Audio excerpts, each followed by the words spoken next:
Good afternoon. So we will start our forum today on the brokerage or property agents business or profession in ASEAN. What are happening right now during this COVID-19 and afterwards, what will be happening? Today we have many guests who are kindly join our forum today. First one we have Mr. Kevin Yip, who is the Vice President of MIEA, Malaysian Institute of Estate Agent, MIEA, and also that will be at around 1:30. Now it is 1 o'clock, so 1:30. Mr. Kevin Yip will kindly speak about real estate broker professions in Malaysia, and that is for half an hour.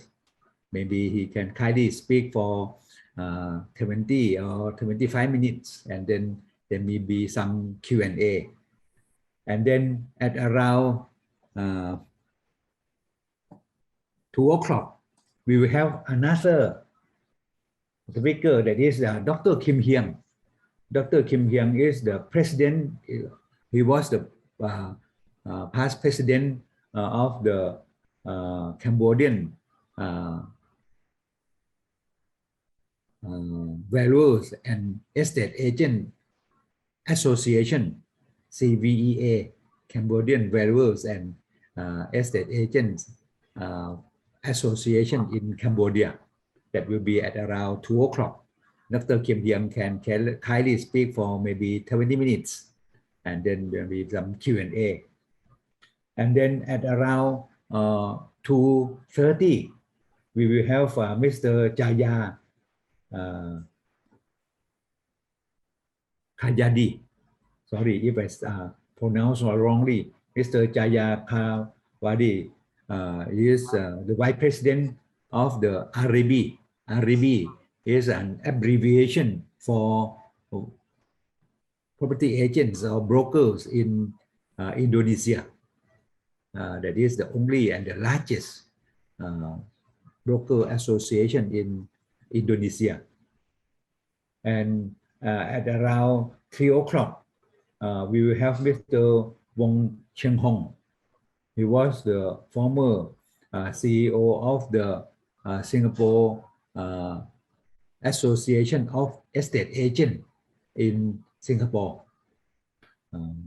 And he also runs his own company related to real estate agents right now. So Mr. Wong Cheng Hong will speak at around 3 o'clock. And all the speakers, after your speech for half an hour, if you have anything to do, you can leave. Otherwise, you can also enjoy listening to other speakers as well.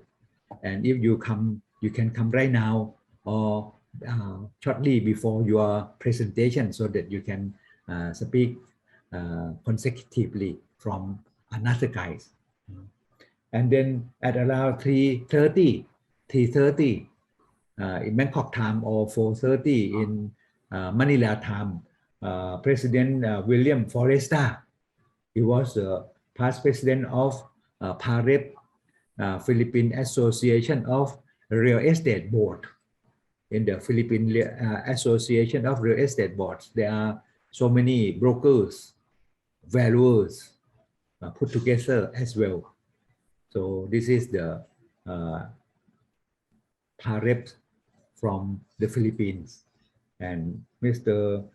William Forrester, the past president, will kindly share what is happening in the Philippines on the profession of brokers there. And lastly, at around 4 o'clock in the afternoon, we will have Mr. Hum Pan. Mr. Hum Pan is the valuers and also brokers in Laos. Laos is very big, around one third of the Thailand, and he is very active. He also trying to organize a real estate broker association in Laos, maybe already completed. I don't know yet, but Mr. Humpan will kindly talk to us about this. What is happening? Maybe you may like to invest in Laos, and this next month I will also going to value some industrial estate, some properties in Laos as well. But right now I can still cannot cross the border to Laos in Sawan-Khet. But if I cross the border to Vientiane, that is possible. But to Sawan-Khet cannot. So next month I hope to be there. So any one of us want to invest in Laos, you can kindly contact Mr. Humpan. His Christian name is Tony. Actually, I also have Christian name Bruno, but I am not a Catholic. So otherwise, if I were a Catholic, maybe I should be called Bruno. The saint on my birthday is Saint Bruno. Unfortunately, not yet to be a Catholic. So this will be for today. Normally, in this sort of session, we will have our vice chair of our Thai Appraisal and Estate Agent Foundation, Mr. Porntep Srinarada, who are Indian Thai. I'm a Chinese Thai, to moderate this forum. However, today our meeting of our board members are online, so he is not appearing here. But normally when we have meeting, he is the one who will be here. So today I will be the moderator myself. Maybe perhaps if we can allow him to be the host somehow, but I still don't know what to do that. Maybe he can help me to become a moderator later on. So this will be what will be happen for today. So every speakers, you may kindly speak for around 20 minutes, and then we have a Q&A for another 10 minutes. Today we have broadcast in this Zoom. In addition, we also have our Facebook Live from the Thai Appraisal and Estate Agent Foundation website. Not the website, the Facebook of Thai Appraisal and Estate Agent Foundation will be the host for this. So many of us are in that Zoom, are in that Facebook Live, may not be in this Zoom. So that will be happening. Let me check for the Thai Appraisal. Yeah, we have quite a number in our Facebook Live as well. So this is what we will do for today. Let me. Okay, so from now, before 1:30, in 20 minutes before 1:30, to let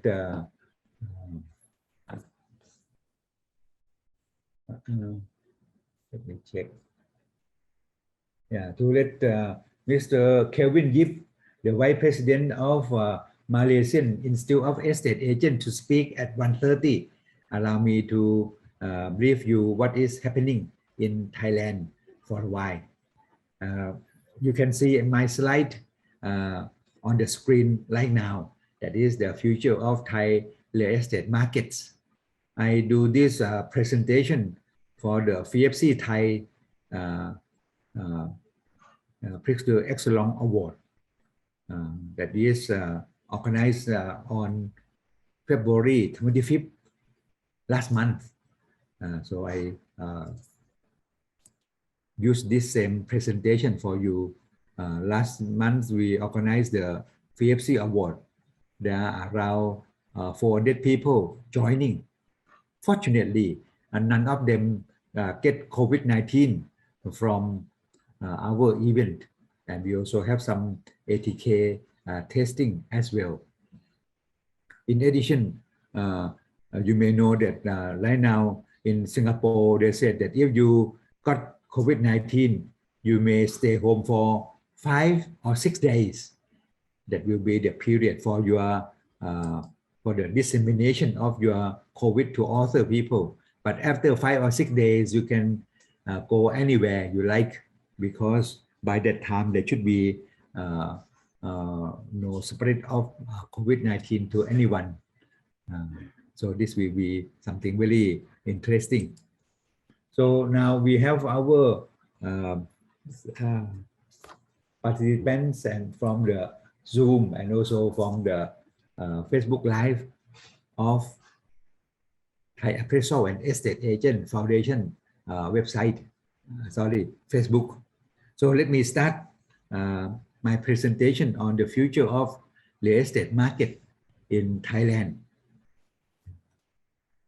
So this is myself. My name is Sopon Chokchai, the president of VFC Thailand, and also the president of VFC.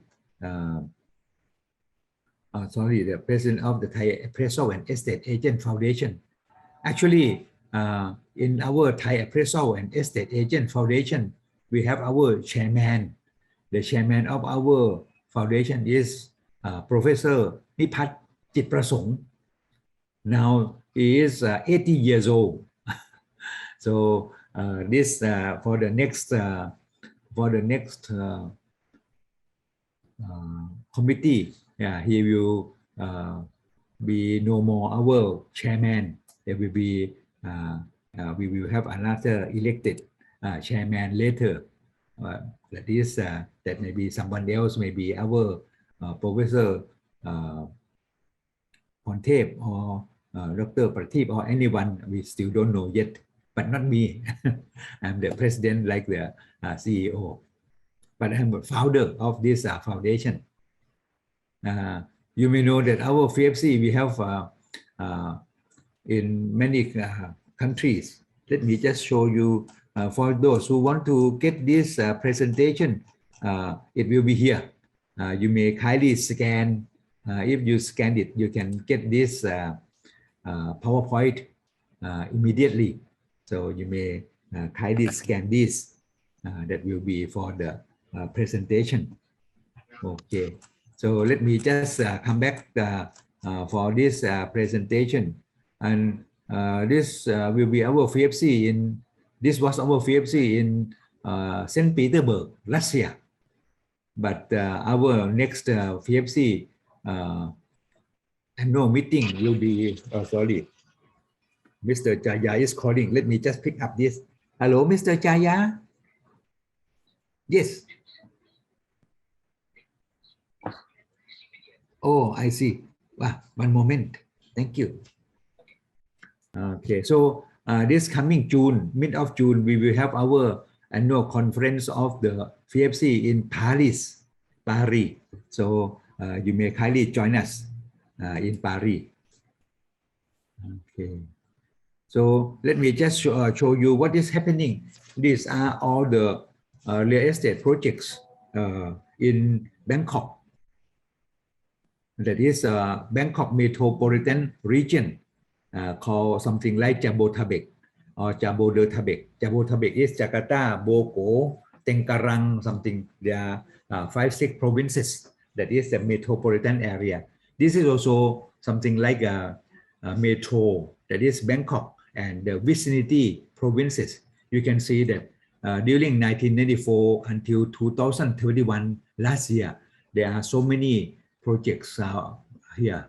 There are altogether around 15,000 projects in this area during the past almost 30 years. And you can see that our real estate products that we survey since 1994 January until today, we found that this is the panorama. You can see this panorama, that is the up and down. during 1997 there may be something down, but now it is in the period of down again, but slightly down.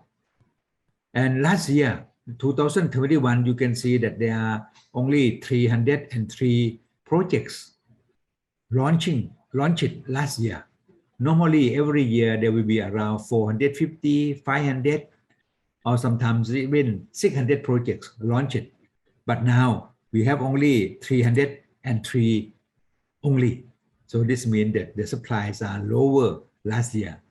And this means that there are some oversupplies.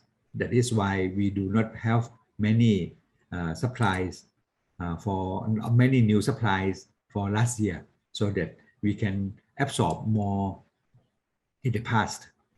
Okay, and these are the overhang projects. You can see that there are altogether 221,000 units still on the hand of the developers.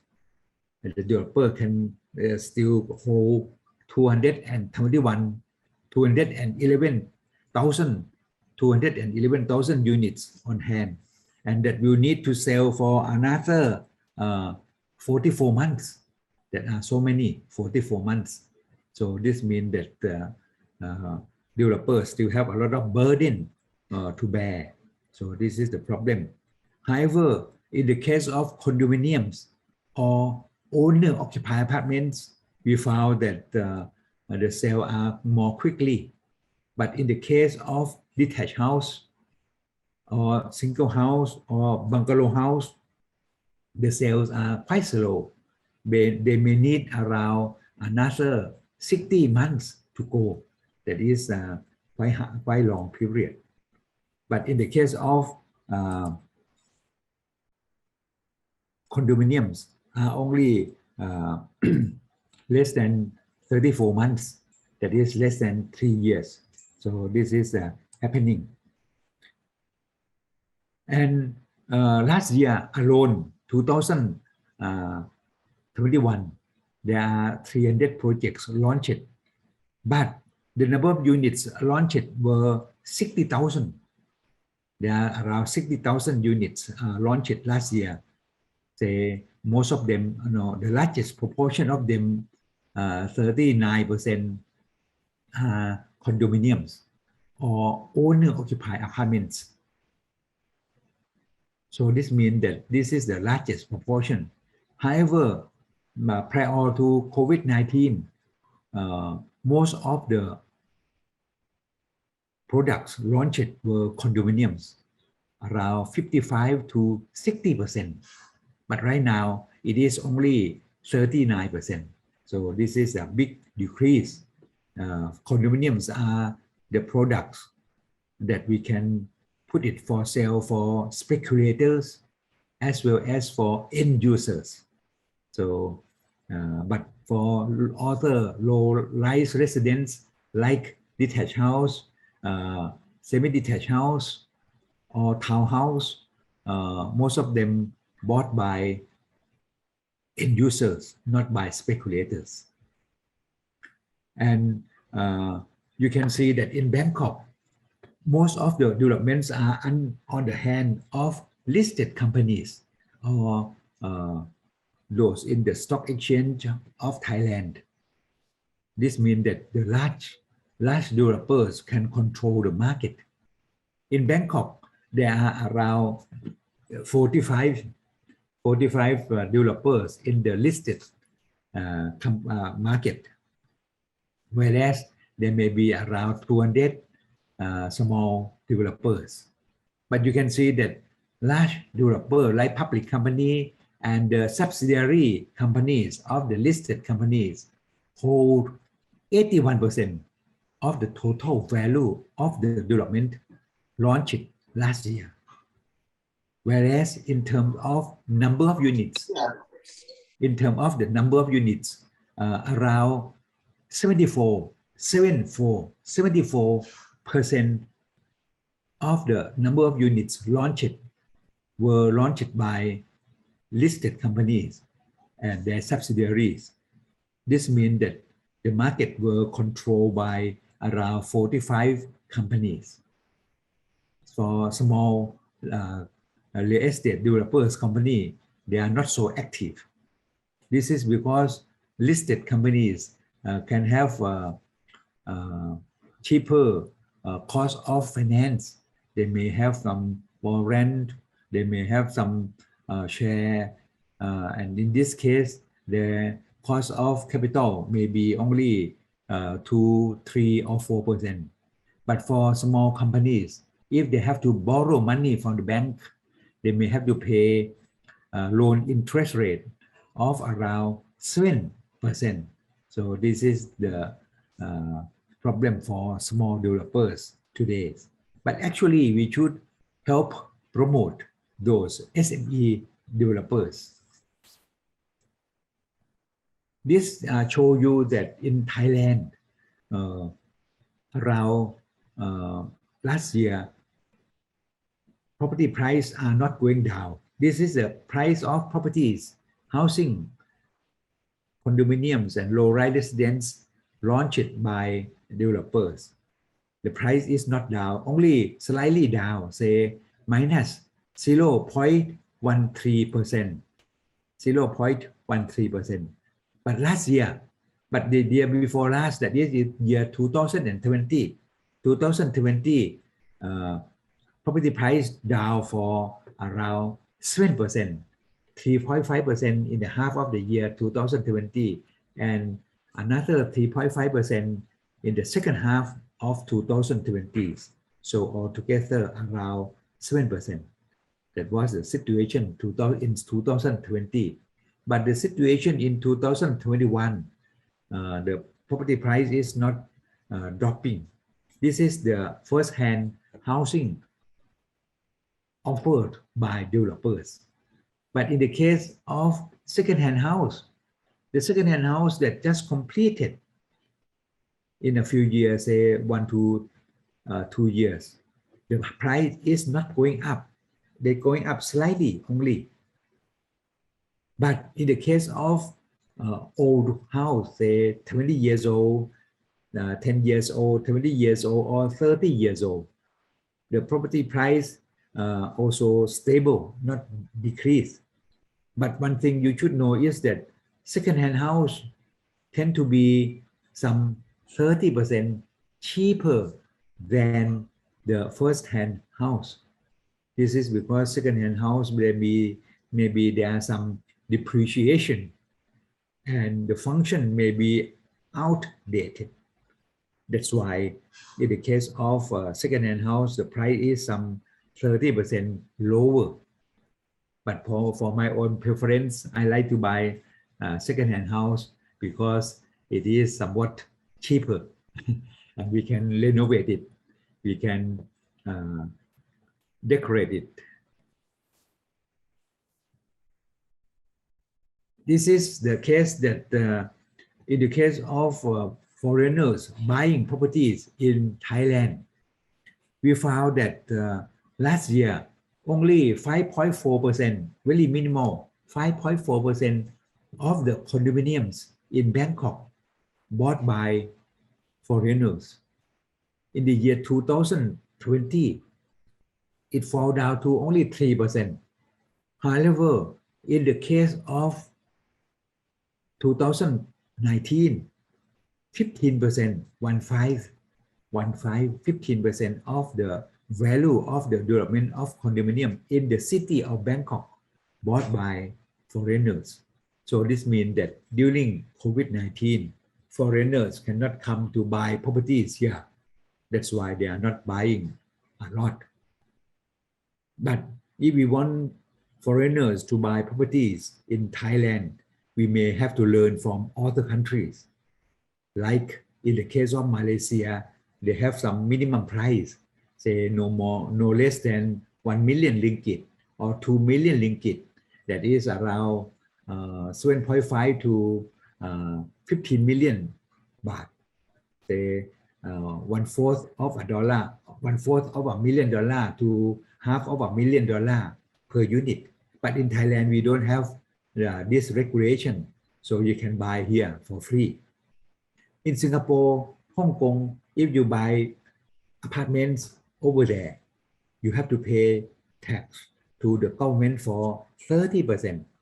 Say if a condominium worth $1 million in Singapore, you have to pay $1 million to the owners, and you have to pay around $300,000 for the government. If you buy in Thailand, it is free, almost free. So you have no need to pay, maybe only a few percent. So if you buy properties in Thailand, it may be a privilege compared to in Singapore or in Hong Kong. In addition, in Australia, if you buy as a foreigner, if you buy properties in Australia, you can buy the first-hand one. The second-hand you cannot buy. And if you buy the first-hand one, whenever you want to sell it, you have to sell to Australian only, so that the property market of the second-hand one won't be affected to the Australians themselves. But in Thailand, you can buy and sell freely. In Taiwan, if you are foreigners and you buy properties in Taiwan, you cannot sell within the first 3 years. Otherwise, they will consider you as a speculators. But in Thailand, you can buy today and sell tomorrow to speculate. So this is the paradise for you to buy in Thailand. In addition, if you buy properties in Thailand, we can say that you don't have property tax. In UK or in the US, maybe you have to pay tax, property tax, annual property tax, say 1% for your property value, that is around market value. But in Thailand, if you are the first-hand house, you buy it. If it is less than 50 million of the asset value, asset value in Thailand is say maybe half of the market value. So if you buy a house worth say 2 million baht of market value, maybe 1 million, maybe say 50 million baht of asset value, you have no need to pay tax if it is lower than 50 million asset value. So this is an advantage for you as a foreigners. In addition, we don't have capital gain tax. Say if you buy a house in Bangkok, 10 million baht. In the next 10 years, if you sell it for 30 million, from 10 million to 30 million, you earn 20 million baht. In this case, you have no need to pay capital gain tax. You don't have capital gain tax. But in the US, you have to pay for the federal government. You have to pay for the state, each state as well. So this is an advantage for foreigners to buy properties in Thailand. Amazing. We still don't have inheritance tax or estate tax. Actually, we have, but we have a lot of loophole so that you can escape. So in this case, if you buy properties in Thailand, there is no need to pay inheritance or estate tax in practice. So this is the advantage of buying properties in Thailand. Maybe you can highly consider to buy. So this is the case. So if you are brokers or an agent, if you can recommend anyone to buy properties here, that is okay. In Thailand, we can also lease a piece of land for 30 years, 50 years, or even 99 years. But if you are Chinese, if you are Chinese who are in China, even their own residents, they can lease the land for only 70 years, 70. If you buy condominium, you can stay there for 70 years or 65 years after construction. If foreigners, I can lease land for commercial purposes for 30 years, 40 years, or maximum maybe 50 years. But if you come to our Thailand Eastern Economic Corridor, you can lease up to 99 years. So this is a paradise or maybe happy hell for foreigners to buy properties here. But if you are China, if I am a Thai, I want to lease land for 99 years or 70 years in China, that is impossible. So this is some comparable to other countries. So buying properties in Thailand will be more easier.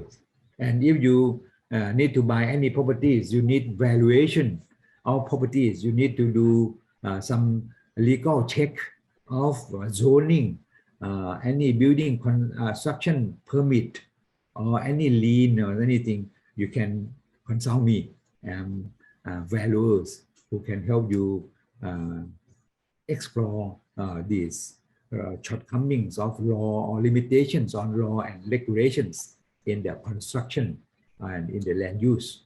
Okay. Last, I just show you that we expect that in the year 2000, oh sorry, I run out of time now. In the year 2000, this year 2022, the property market will recover. So this is what we said. So you can come to this link so that you can download this. But after this session, you can also download from the website of our Thai Appraisal Foundation and Estate Agent Foundations. Okay, so sorry, I'm run out of the time of Mr. Kevin. So let me just end my session. So allow me to introduce to you our speakers at 1:30. That is Mr. Kevin Yip, the Vice President of Malaysian Institute of Estate Agent. Mr. Yip, are you here? Yes. Can you allow me to share screen? Yes, I will. Yes, I saw it now. Yeah, it's on. Yes, so today I'm speaking on behalf of Malaysia.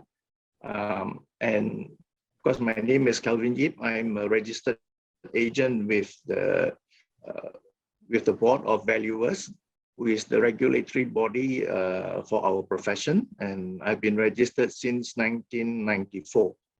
Yeah, I have completed all the real estate courses necessary and also attended some courses from the National Association of Realtors, USA. I'm the current fellow of the Malaysian Institute of Estate Agents. I have served many years in the board of directors of MIEA and is the current vice president for the term of 2021 to 2023. I was a former board member representing estate agents in the government from 2001 to 2005. I've worked in several international property consultancy firms, and currently I'm attached to Knight Frank Malaysia as their associate director in charge of agency. That's a short info about me. Let's move quickly to overview of the property market in Malaysia. Are you able to see the picture? Yes. Yeah, you'll notice that in the picture there is this twin towers. The Twin Towers is something in Kuala Lumpur which a lot of tourists and visitors would want to see. And in 1997, it was the tallest Twin Towers in the world. And currently, there's another building that is being built in Kuala Lumpur, and it will be the tallest building in the country by the end of the year, by the end of 2022, which is the PNB 118. And that will be the second tallest building in the world before others come out after Burj Khalifa. Called PNB 118 is 118 stories and with a height of 678.9 meters. So if you come next year to Malaysia, you can see the new building. A bit about our sorry, a bit. Let me go back again. Managed to get from the statistic side of on the valuation. We have since 2016. I have recorded from 2016 until 2021. And these are the volume of transactions every year from 2016, 2017. You'll notice that we are doing at about 300 over 1,000 transactions per year, 300 over 1,000 transactions per year. And there is a 10% dip in 2020. And in 2021, we also expect another dip. 2021 figures are up to third quarter. And the last row would be the value of transactions in terms of ringgit in billions. Just take note that for US $1, it is equivalent to our ringgit for ringgit 20 cents. Yeah. So value of transactions is about 140 billion on the average, with the dip in 2020 and as well as 2021. Yeah. Let's look at it in the form of a bar chart. Okay, this is the transactions, the volume of transactions that is being done here. And we look at the value of transactions in billions of ringgit. And then let's look into the composition of the transactions. So you will notice that residential forms 65% of the number of transactions. The biggest share of the pie at 65%. We have transactions in agricultural properties, 20%, commercial properties, 7%, development and others at 6%, plus industrial properties at 2%. But when it comes to the value, residential is at 55%, the biggest pie, and commercial properties will be at 16%. Industrial and agricultural share at the 11%, and development and others will take up the 7%. This is the subset, the volume and value by subsector in the year 2020. So 2021 figures are not out yet, so this would have been the latest at the moment.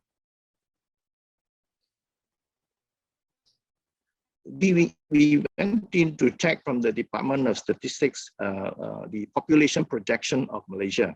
So we have gone back from 2010, and now we're doing a 30-year projection to 2040. So currently, Malaysian population is at 32.8 million. 32.8 million.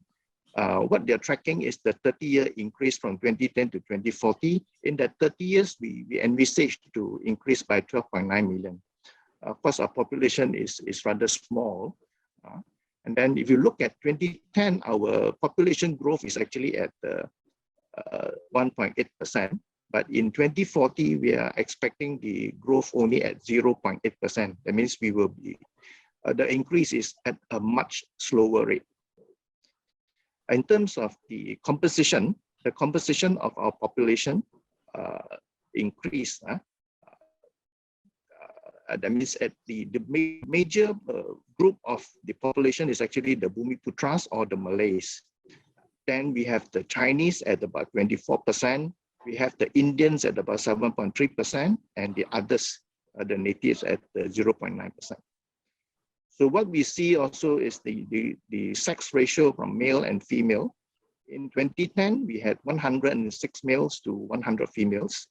And we expect in 2040 to have 108 males to 100 females. It looks like we have a shortage of females. I really don't know where we can import them.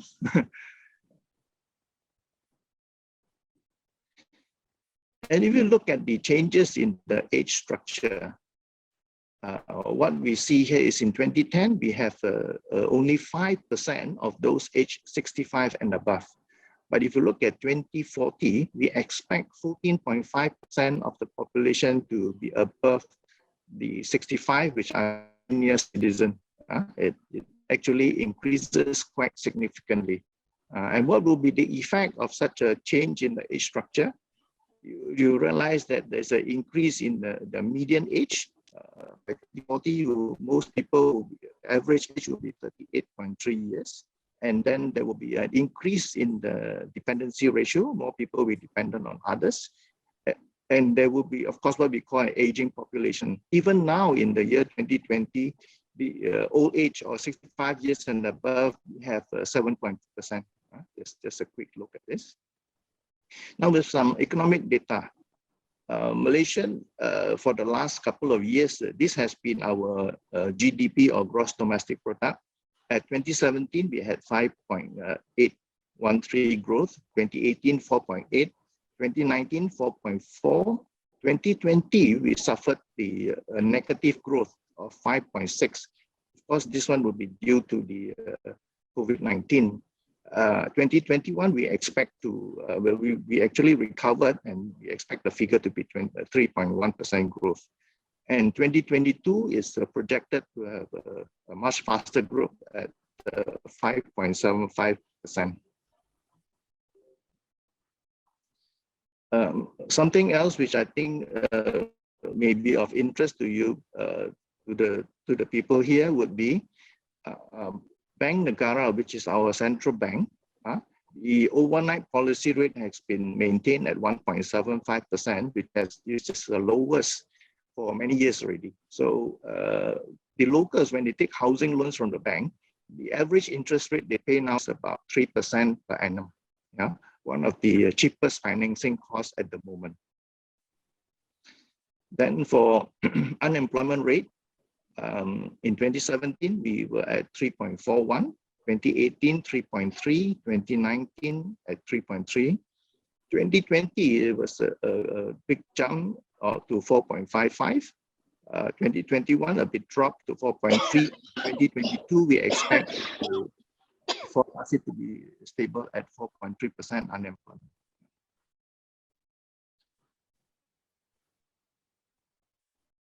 So what has been the market trends? So in 2021, it was the only, when you see the prices trending in a positive direction in the final quarter, the first 3 quarters we were like not moving at all, right?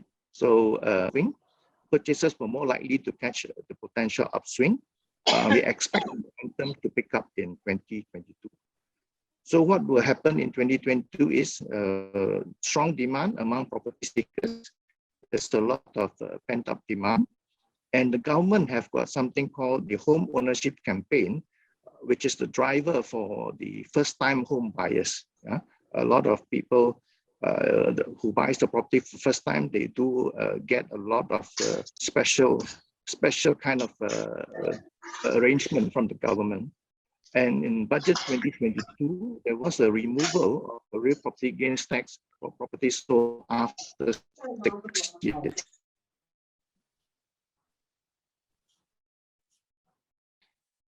Let's look at the breakdown of real estate practitioners. In terms of estate agency firms, we are talking about purely estate agency firms. We have 389 of them. For registered real estate agents, we have 2,893. Now, for those people who want to be in the estate agency business, the first thing they need to do is to attend a negotiator certification course, which came into effect in 2013. So far, 51,640 have attended the course, but currently, after taking the course, only 28,247 are still active. Then there's another category called the probationary estate agents with 3,145. These are the ones who have passed the necessary exams or are graduates of the correct discipline, and they are now doing what we call the training or the test of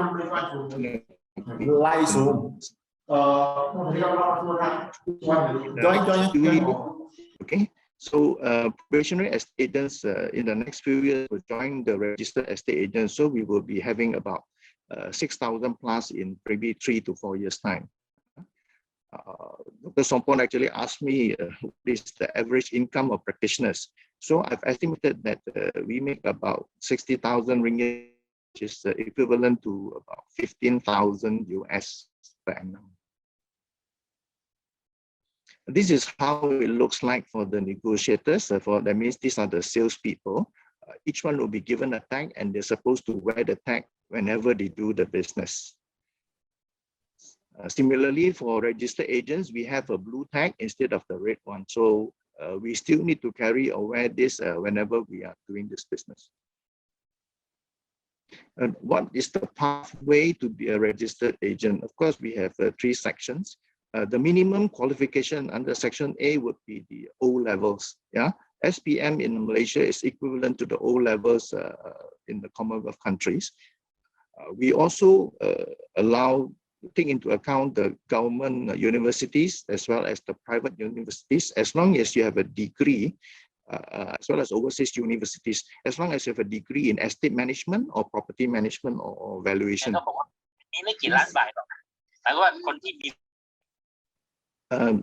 This what we call degrees or diplomas must be recognized by the board. All right, the board has a list of all those that they allow. Failing which, they can also take the board's exam. The board of valuers is the regulatory body of the estate agents in the country. They have their own exams where people can study on their own, or they can take tuition from the certain what we call colleges, or maybe even MIA. We do provide tuition. There are 2 parts in the examination. Part 1, 6 papers. Part 2, another 6 papers. So they must pass all the papers for each part before they go into the next part. Okay. And then after passing the written examination or obtaining their diplomas or degrees, then they have to apply to the board for the probationary estate agent status. They have to do a 2-year post-qualifying kind of experience training, practical training, where they have to write the work diary, and this work diary must be certified by the supervisors. So after completing the 2 years, they have to write a record of experience of what they did in the 2 years, and also complete 2 tasks. Task 1 is a sub-sale process. It must be a real case. And task 2 is a marketing proposal to the developers to market a project. After completing that, they still have to attend a professional interview. We call it the test of professional competence interview, which will be about an hour.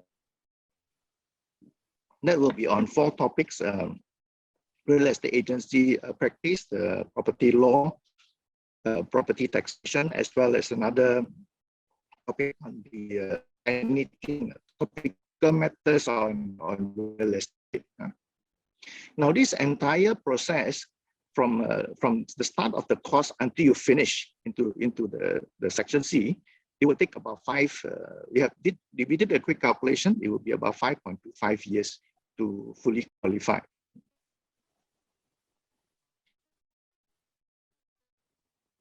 Okay. Excuse me. So, for terms of sale or purchase of land and buildings, the maximum professional fees that we can get is 3%. For lettings or rental, it will be from 1.25 months gross rental. Of course, as you increase the number of years, 1.25 months is for 1 to 3 years, and then 3 to 4 years will be at 1.5. So it goes up. And then for rent reviews, it will be 50% of the new gross rental.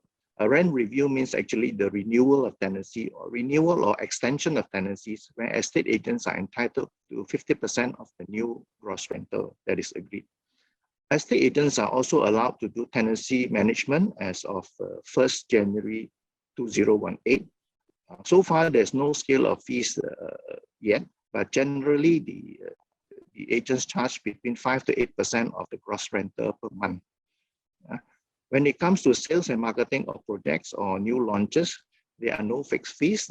This is to be agreed between the estate agent and the developer. For Malaysians to sell foreign properties, let's say from Thailand, from Singapore, from Australia, from UK, there's no fixed fees involved, but there must be a minimum fee of 2%.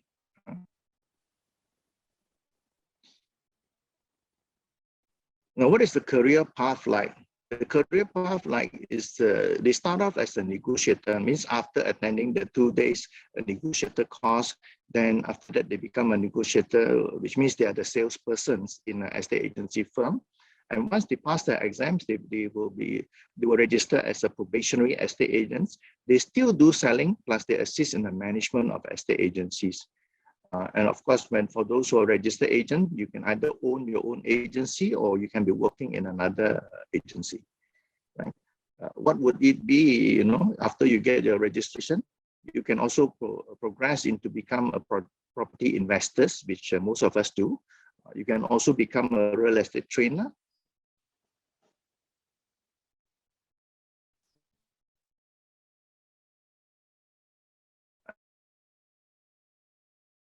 As well for agents or for investors, or maybe even progress to be a property developer.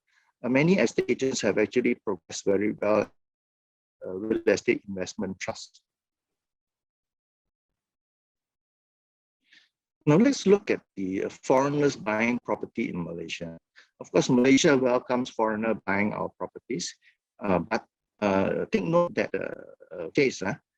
they must be granted the approval by the relevant state.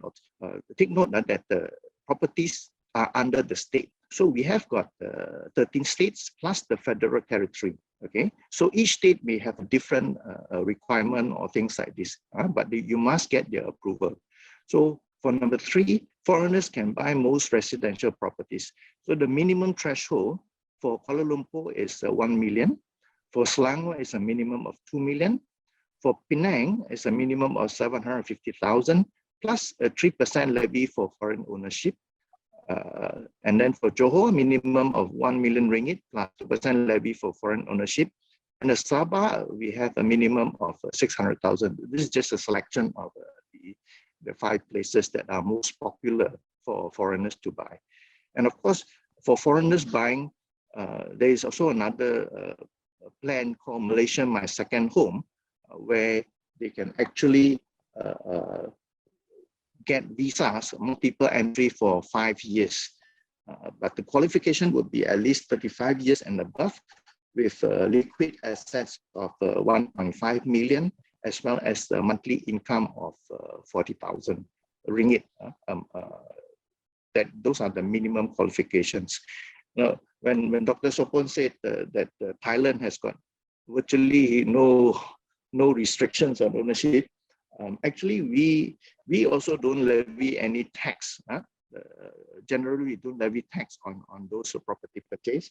And for those more than 6 years, there is actually no real property gains tax. Of course, the first 5 years you have, we have also got this tax. So that is actually to curb speculation. That is to curb speculation. And we also do not have what we call inheritance tax. No inheritance tax.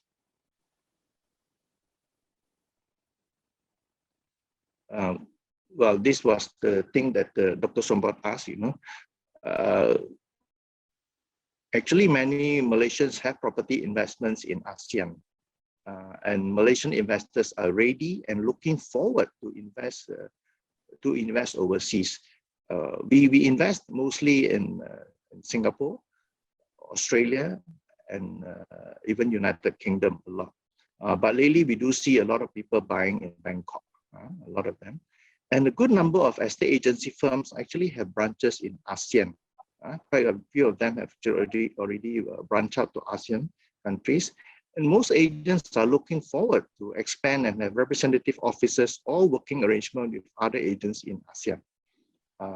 But bear in mind that the Malaysian Institute of Estate Agents, being the largest association for estate agents in Malaysia, is of course the best contact point. MIA has about 6,000 members. That ends my presentation on the Malaysian market. Are there any questions for me? Yes, sir. You said the income of the negotiator 60,000 ringgit per month or per year or per what? Per annum, 60,000 per annum. Oh, very good. Wow. Yeah, which is equivalent to US 15,000 per annum. This is the one who work for how long, sir? I mean, this is on the average. Mostly, they would be able to attain this income after 1 year. Oh, after 1 year. So if they have more experience, say 5-6 years, they should earn more. Yeah, of course. I see. But this is the average income of practitioner. Very good. Estimate of it. Estimate. You need this kind of income. If not, then you are not doing so well. So I should try to be a Malaysian to earn this title as a negotiator in Malaysia. Only registered agents can open agent firms. And for one registered agent, they can actually carry 50 negotiators, and as they can be the supervisor only for 50 negotiators. So if a firm has got 5,000 negotiators, they need to have at least 100 registered agents in that firm. See, but I see so many big companies in Malaysia. So maybe they have so many agents like Century 71 or a big one, Remax or something. We don't really have many big agencies, unlike Singapore. Because the biggest currently is IQI, and with a few others also coming up very fast. And we think that in the next probably 5 to 10 years, it will be dominated by probably about 15-20 large organizations. So this means that the smaller one will be less competitive in the future. The smaller ones will be focusing on the exclusive agents, where they'll be doing a lot of boutique kind of focus. Let's see. Yeah, for those who want to be an estate agent, at the beginning, when they say last year there may be 100 people entering in this estate agent, for a few years, how many will be leave? How many will still? You see the figures here. Those people who took the course is 51,000. Those people who are still around is about 28,000. Slightly less than half of them will leave. Well, say maybe in the first year, half of them will stay. Half of them will stay. Survival of the fittest. Pardon again, sir? Survival of the fittest. If you are fit, you survive lah. Just like. Oh yeah. But like insurance brokers, the percent will be really small for insurance brokers. But for estate agent, I think the percent should be more. So if you add on every one of them, we have about 34,000 practitioners. If we include all the agents, the probationaries, as well as the negotiators, the active ones, it's only about one agent to about 1,000 population. So, but it's unlike Singapore. So in Singapore, I think it's one agent to 200 people, or maybe less. So maybe still a lot of chance in Malaysia. Still a lot of opportunities. I see. Okay. Yeah. Thank you very much, sir. Maybe you can kindly send this paper to me via WhatsApp, so that I can put in the website so that people can have a look. Yeah. Thank you so much. Thank you for allowing me to share. Please do come to Kuala Lumpur, and then you can see a lot more, especially when the new tallest building in Malaysia is going to be completed by the end of the year. Come by. Yeah, I will be there. Yeah, thank you very much. You are so kind. God bless you. Thank you very much. Yeah, take care, sir. Bye, sir. Yeah, bye. So next, we will have our next speakers after Mr. Kevin Yip. That is Dr. Kim Hieng. Dr. Kim Hieng was the past president of Cambodian Valuers and Estate Agents Association, and he is also a valuer himself, and also a developer, a banker. He is many things, and he is going very fast. I admire him. So the floor is you, Dr. Kim Hieng. Thank you. สบายดีครับคุณครู สบายดีครับ I miss you Dr. Sapon Thank you. Really, it's almost 3 years we don't meet each other. Almost 3 years. Yes. So, how is your family? Fine. They are all fine. Yeah. Yeah, I remember every time you come to Cambodia, we always meet, and when we go to Thailand, also we always meet you. You are our number one Thai friend and professor. Oh, you are great. Thank you very much for your kind word. You are great young man. Good. And also great footballer. Great footballer. Yeah. So are you now 38 or something? 43. 43. Yes. You're very young. Yes, similar to you. You are 45. Thank you. Yeah. So last time when we get the invitation from you to speak here, I don't need to check my schedule. I confirm yes, I join.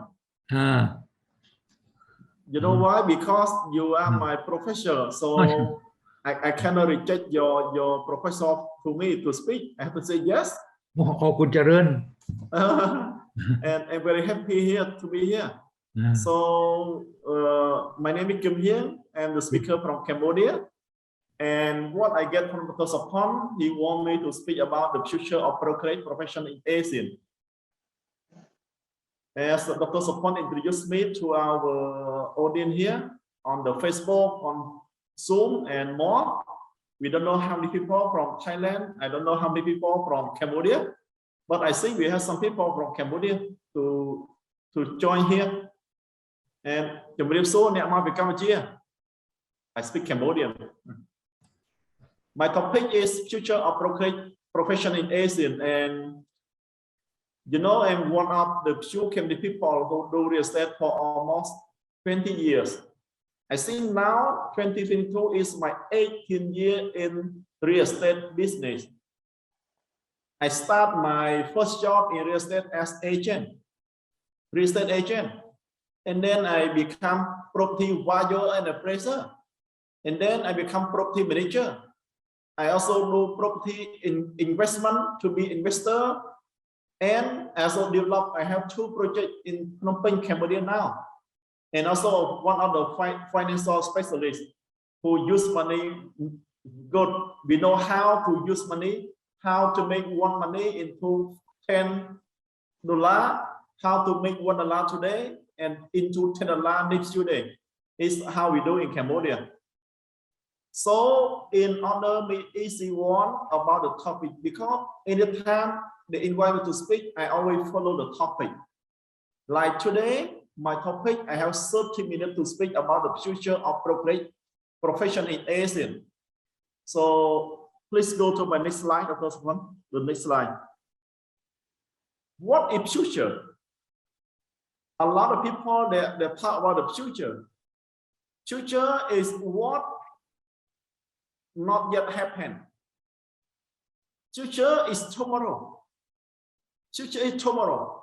But tomorrow will never come. Future is always future. You say future is tomorrow, and when tomorrow comes, it's another tomorrow. It's like today is Monday, 21st March 2022. So future of tomorrow can be 22nd, 23rd, or something like that. But future will never come. However, my topic to speak today is about the future of ASEAN. You know, in ASEAN is the future. I always tell my Cambodian people, Cambodia is 10 years below Vietnam, 20 years below Thailand, 20 years below Malaysia, 30 years below Singapore, and Cambodia can be a little bit faster than Myanmar and Laos. And Cambodia and Brunei, we cannot compare each other. And also Cambodia and Indonesia, we cannot compare each other because the population, the land size, we are too much different. And in Cambodia, in ASEAN, we have a lot of more than like 10+1, like the East Timor coming. So when we talk about the future, like I mentioned before, Cambodia is 10 years below Vietnam or 20 years below Thailand. When we say Cambodia is 20 years below Thailand, it means what Cambodia have in 2022 is what Thailand have in 20 years ago. So what we have in the year of 2022 is what Thailand have in year 2002, or is what Vietnam have in 2012. Because economic of each country is different. What Thailand have now, it can be what Cambodia we have in the next 20 years. What Vietnam have now, it can be what Cambodia have next 10 years. What Singapore have now is what Cambodia may have in the next 30 years. Or what Cambodia or what Singapore have 30 years ago is what Cambodia have now. So when we talk about the future, it's really different from country to country. A lot of things happened in Singapore 30 years ago, but it's what just happened in Cambodia recently. And what will happen to Cambodia 10 years, 20 years, 30 years later is already held in Vietnam, Malaysia, Thailand, or Singapore. So future is what will happen the next day, the next year, the next month. It's not now. So people always talk about the future. We won't have good future. So I tell my Cambodia people, don't ask me what business we should do next 5 years, 10 years. You just go to Thailand, you just go to Malaysia, Singapore, and see the business. If you go to Thailand, you see some very good business, hot business. Learn from them. Because sooner or later, Cambodia will do that kind of business. And if you want to know what kind of business we should do in the next 10 years, 20 years, 30 years, please go to Japan, Korea, Europe, or US. Because advanced countries, they move faster than us. So rich people, they always go abroad. They always send their children go abroad to more developed countries to learn the future.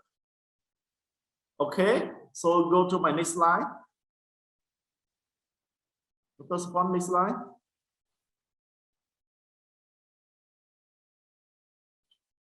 Okay, so what is the brokerage profession?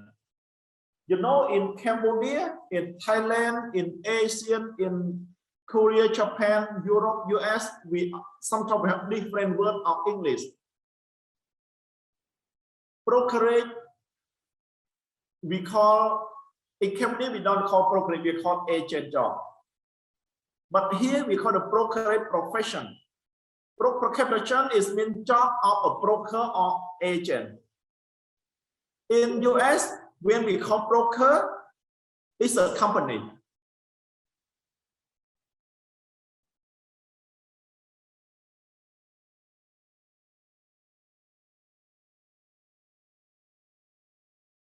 But in Cambodia,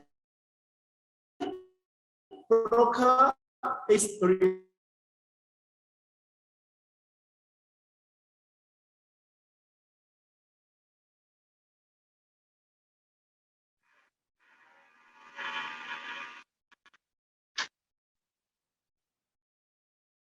Can you hear me, Dr. Kim Hyang? Can you hear me, Dr. Kim Hyang? Maybe there are, yes, maybe there are some problem in the broadcasting. One moment. Dr. Kim Hyang, are you still there? Or maybe you can log in again. Dr. Kim Hyang, K-I-J-K. Maybe Dr. Kim Hyang is out now. So whenever Dr. Kim Hyang come back, we will start over again โอเคดร. Kim Hyang you are not here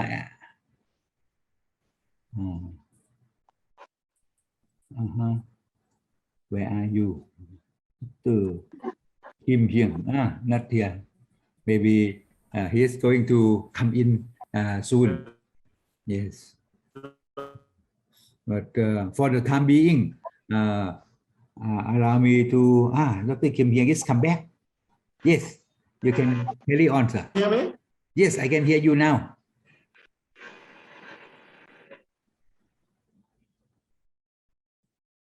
I can hear you I can but right now but right now I cannot hear you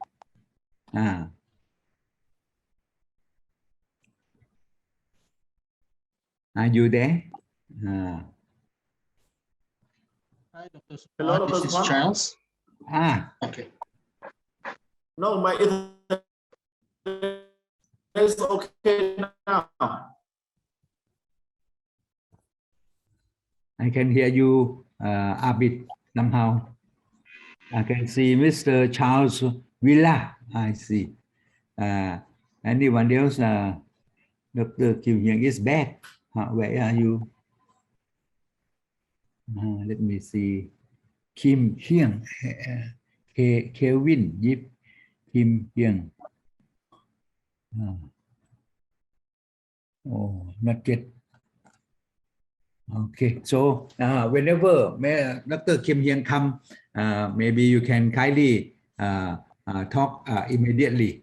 But so far, as I see from Cambodia, that is in Cambodia, agency services are very, very active, like Keller William, where Dr. Kim Hyang is doing, and many authors, Century 21, Remax, and something else, some other groups, they are very active in Cambodia. And I saw many of them go to the US to attend the event of the National Association of Doctors. Dr. Kim Hyang, you are back. You can talk right now. Go ahead. Sorry, sir, because internet problem. Sorry for any mistake. So let me continue my topic, the brokerage profession. When we talk about the brokerage profession, it can be different from one country to other country. It means what the broker do in Cambodia, what broker do in Vietnam, in Thailand, in Malaysia, Singapore, Brunei, Myanmar, Laos, and other countries, not the same. I can tell you what they do in Cambodia. In Cambodia, anyone can be broker. In Cambodia, anyone can be broker. However, we also required by the law. In Cambodia, we require the law. If you want to be a broker, or if you want to be a licensed agent, first you have to study the course. The course it will take you 3 months. Anyone who want to be a broker or want to be agent, in Cambodia, you have to study for 3 months. After you finish your study 3 months, you need to apply for a job at a real estate company. So if you work under a real estate company, then you can apply to get a license for your own. So in Cambodia, by law in Cambodia, you need to study for 3 months to get the certificate for your own, and then you need to work under a licensed real estate company so that the company can help you to get the real estate license for your own. If not, you cannot become a licensed broker or a licensed real estate agent. That's by law. However, most of the agents in Cambodia, they are not they are not qualified or they are not professional. Because we have only one school in Cambodia who provide the course. I know in Thailand, Dr. Sopan is one of the leaders who provide a lot of training to people, to Thai agents to learn, and so that they can become a professional agent. But Cambodia now we have only one school. At that school, the course it was set up in 2018 when I was the president of the Real Estate Association in Cambodia. So if you want to become a professional broker, you have to study 3 months. You have to apply for a job at a real estate company, and then you need to apply for your own license at the Ministry of Economic and Finance. Not many people apply for their own license because it will cost money. That's why I think the majority of agents in Cambodia, they are not licensed yet. However, for the last 5 years, we have a lot of companies from US that come into in Cambodia. You know, in Cambodia, I own one of the biggest master franchise estate company in Cambodia. We call Keller Williams or KW Cambodia. KW Cambodia is a company originally from USA.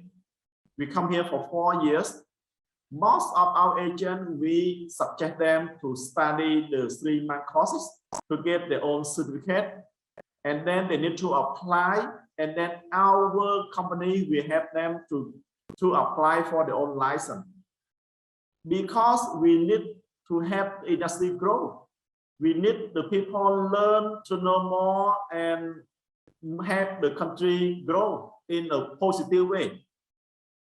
However, when we talk to our friends in the other country, we have similar situation.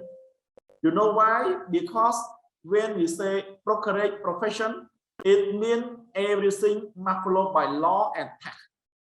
And for law and tax in one country to a country is different.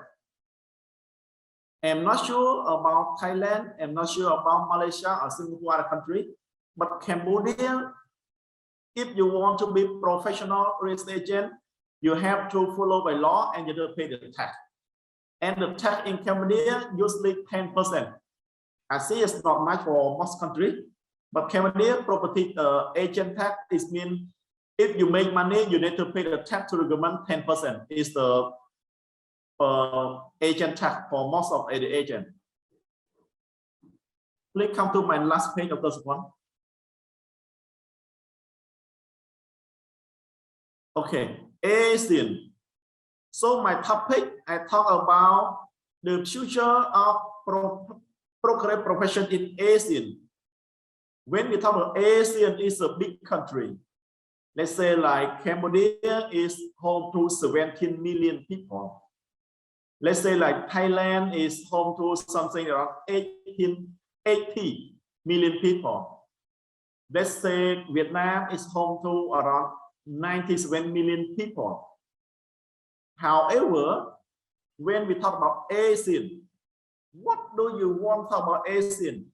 When we represent ASEAN, we mostly talk about population. What the population of ASEAN? Based on our research, the population of ASEAN now is 680 million. The population of ASEAN now is 618 million, or it can be 8 to 9% of the world population. The world population now is 7,900 million, and population of ASEAN is 680 million. So the percentage, the population of ASEAN is something like 8 to 9% of the world population. So ASEAN is not small. When you need to do business, if we represent Cambodia, they say no, can be small, only 70 million. When we do business, you represent Laos, they say no, Laos is small.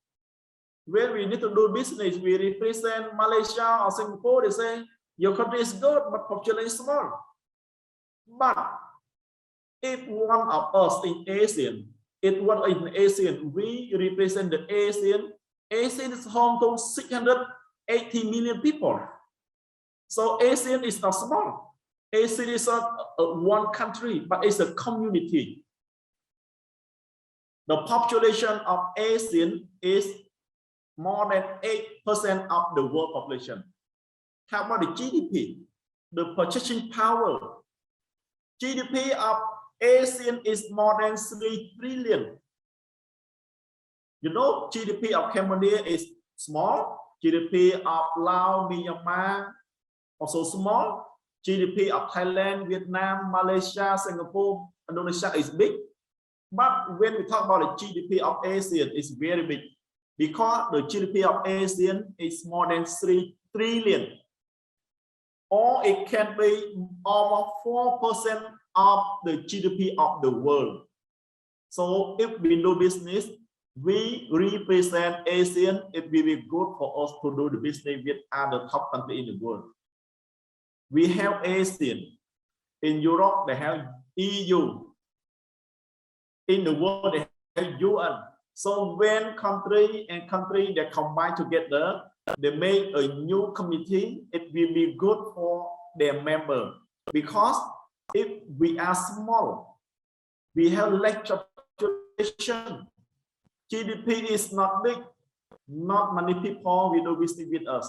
So ASEAN, as a conclusion, is a community home to 680 million people, or more than 8% of the world population. And ASEAN is home to the more than 3 trillion, the GDP, or is between 3 to 4% of the GDP of the world. Come to my last page, please. So come here now. This is the topic we want to talk about. How the future of brokerage profession in ASEAN will be. How? Nobody knows. But let me come out with some idea. We have to accept the fact that Singapore is the most advanced country in ASEAN. I'm sorry to my friends in Malaysia, Thailand, Indonesia, Vietnam, Brunei, other countries.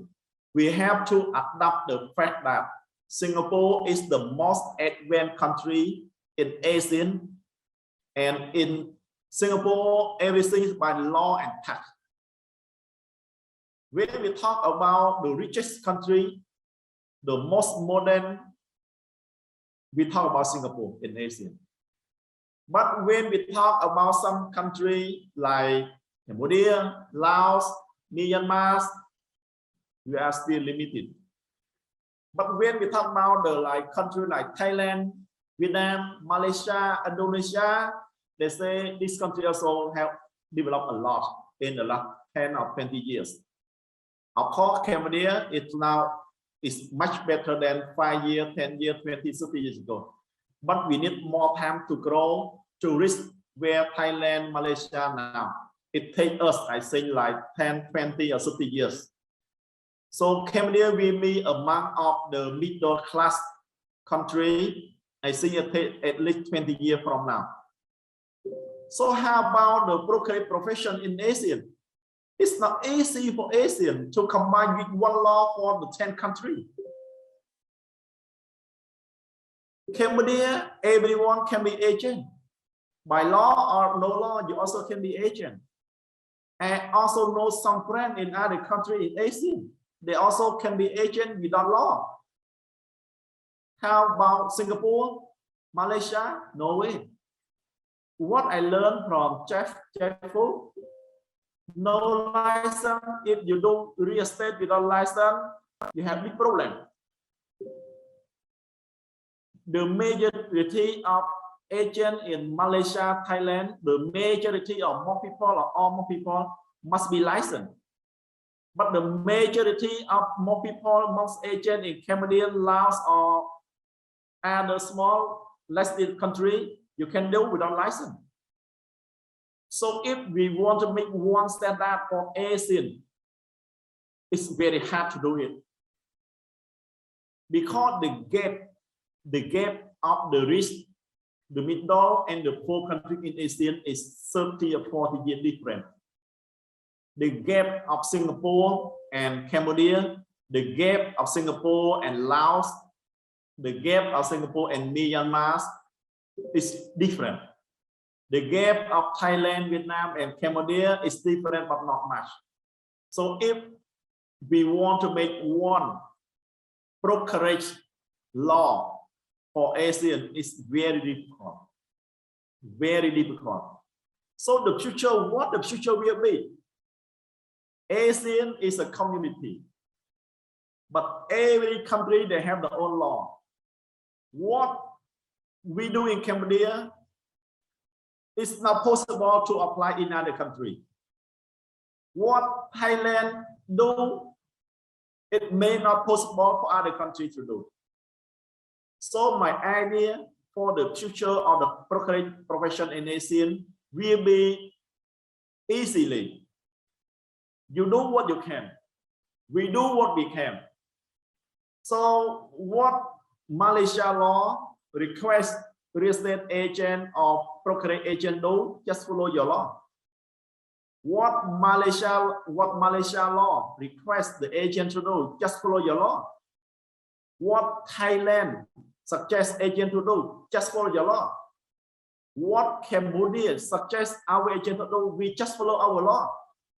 Even we are under one umbrella of ASEAN community, even we are in the same community, but we have different law, and law of one country to other is different.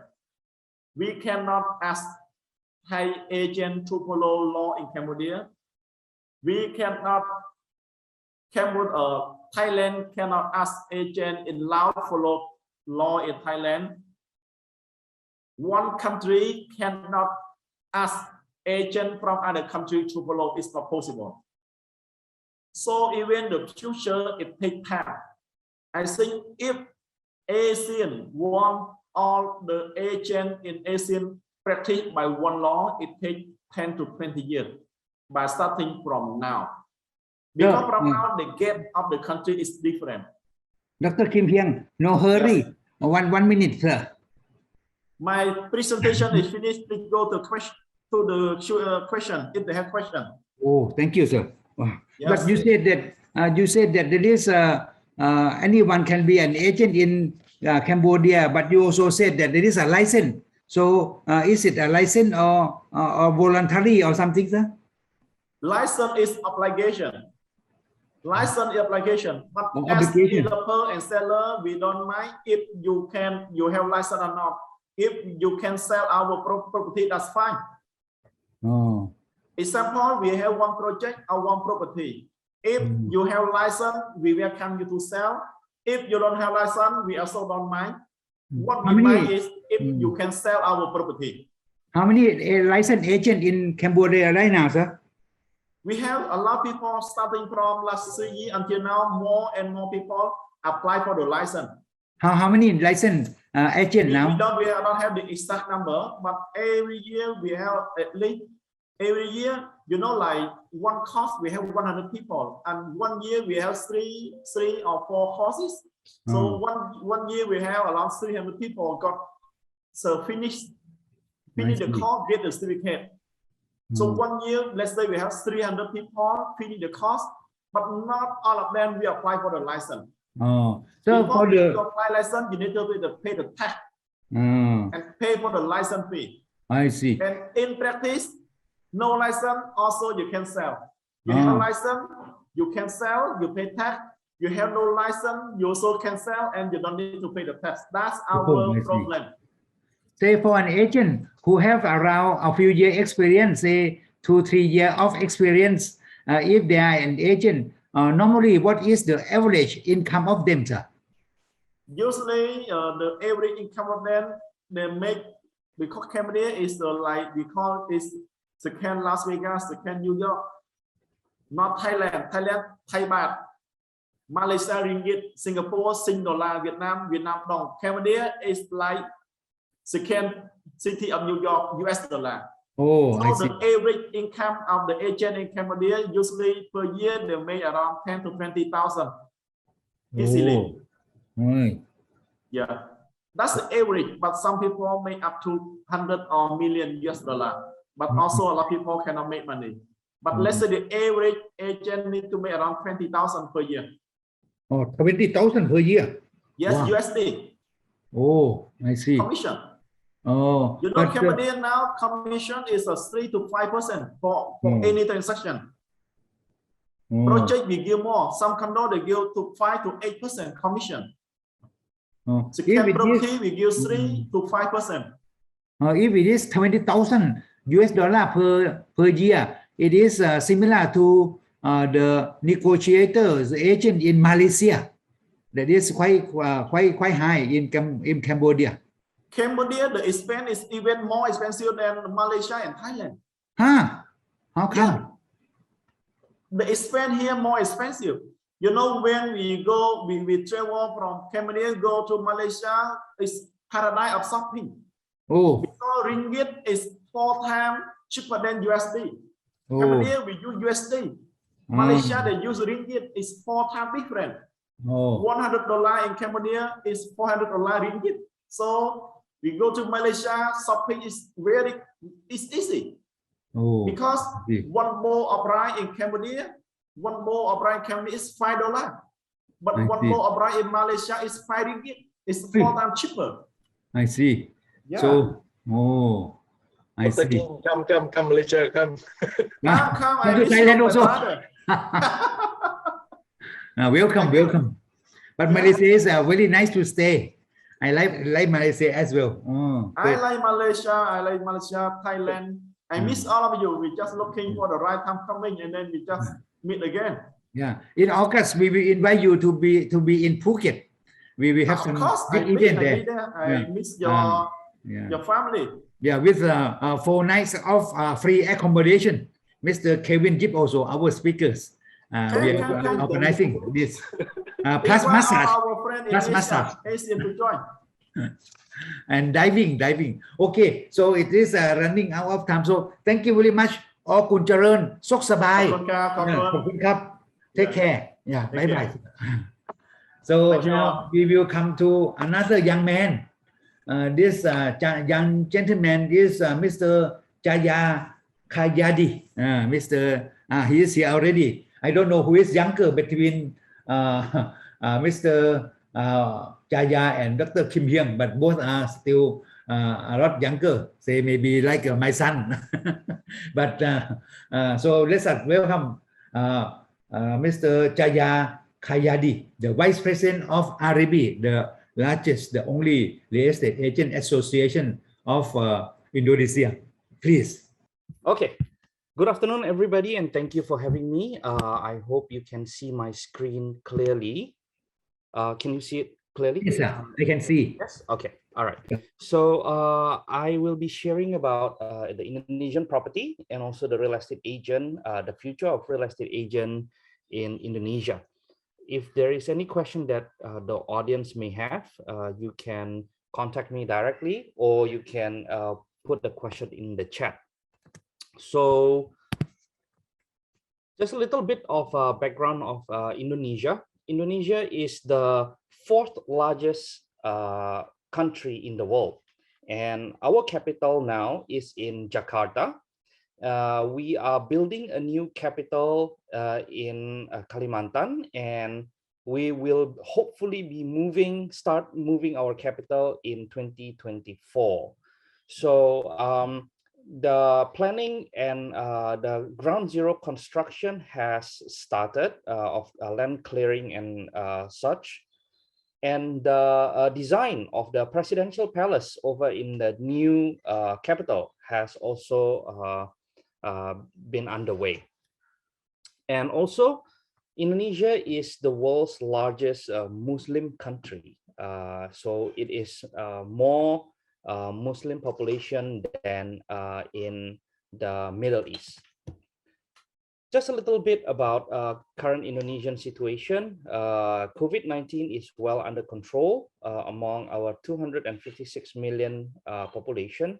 Our COVID-19 is about 11,000. And the country is opening up to foreigners and also to domestic air travel. So you don't need to have any more COVID tests or antigen tests in order for you to move around Indonesia through air or through land or to sea. The restriction of movement has eased. For the past probably a month, we have a restriction of movement, but now it is almost non-existent, but there are still some restriction at the moment. International border have started to open, especially if our friends here in this forum wants to go to Bali for holiday. It is open and you don't have to do quarantine if you do travel to Bali. Foreign investment to Indonesia has been consistent and it has been increasing, especially with the what's it called, e-commerce business that is going through a major change in Indonesia. Interest rate is still at historic low. If you know, the Fed in the US had raised interest rate recently, while the central bank in Indonesia has kept the interest rate as it is for now. Foreign exchange to the US dollar has been stable. So we see that the Indonesian economy and also the property market in the future will be stable and it will be better going forward. The property sector in Indonesia, we see that there is a shift in investment choices. At the moment, there are a lot of buyers who are unable to see value of a property. A lot of them want to move to the outer ring of Jakarta, mainly to have a landed house that is easier for people to move around and more space for the family. And the reason that they are looking for places that are in the satellite city of Jakarta is because of the price, which is still a lot cheaper than the central Jakarta region. The price for Indonesia property is one of the lowest in Asia, actually, when you compare to Malaysia or when you compare to China, Singapore, Japan, Hong Kong especially. So it is still very, very affordable. And the main reason or the main mantra if you invest in property is that you want to buy low and you want to sell high, because that is when you make money. You make money when you buy, not when you sell. So at the moment, it is a very, very interesting market in Indonesia because it underwent correction since 2020 because of the pandemic. Until now, the property market has improved, but it has not gone to the previous level, whereby in 2013, if I'm not mistaken, Jakarta and Bali was the hottest market in the world. A lot of people now are looking for mid-rise apartments. They don't look for high-rise apartments anymore. So except in mixed-use development or in a prime location. We suggest if you want to do a property investment in Indonesia to contact one of the agents that are involved or the member of RAB, because as you can see here, there are many different types of ownership, property ownership in Indonesia. And even though it looks complicated, it is not. So I think for foreigners, being it the company, corporation, or individuals, it is better for you to contact one of us just so that we can guide you along. Don't worry, in Indonesia, all professional fees are paid by the seller and it is not paid by the buyers. Although there are some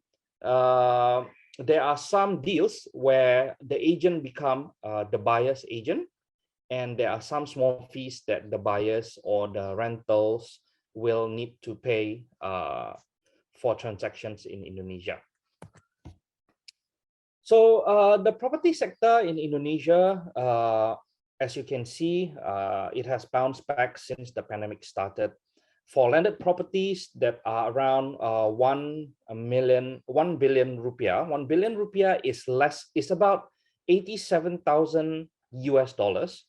That is still very highly sought after, especially those that are feeder city or satellite city of Jakarta.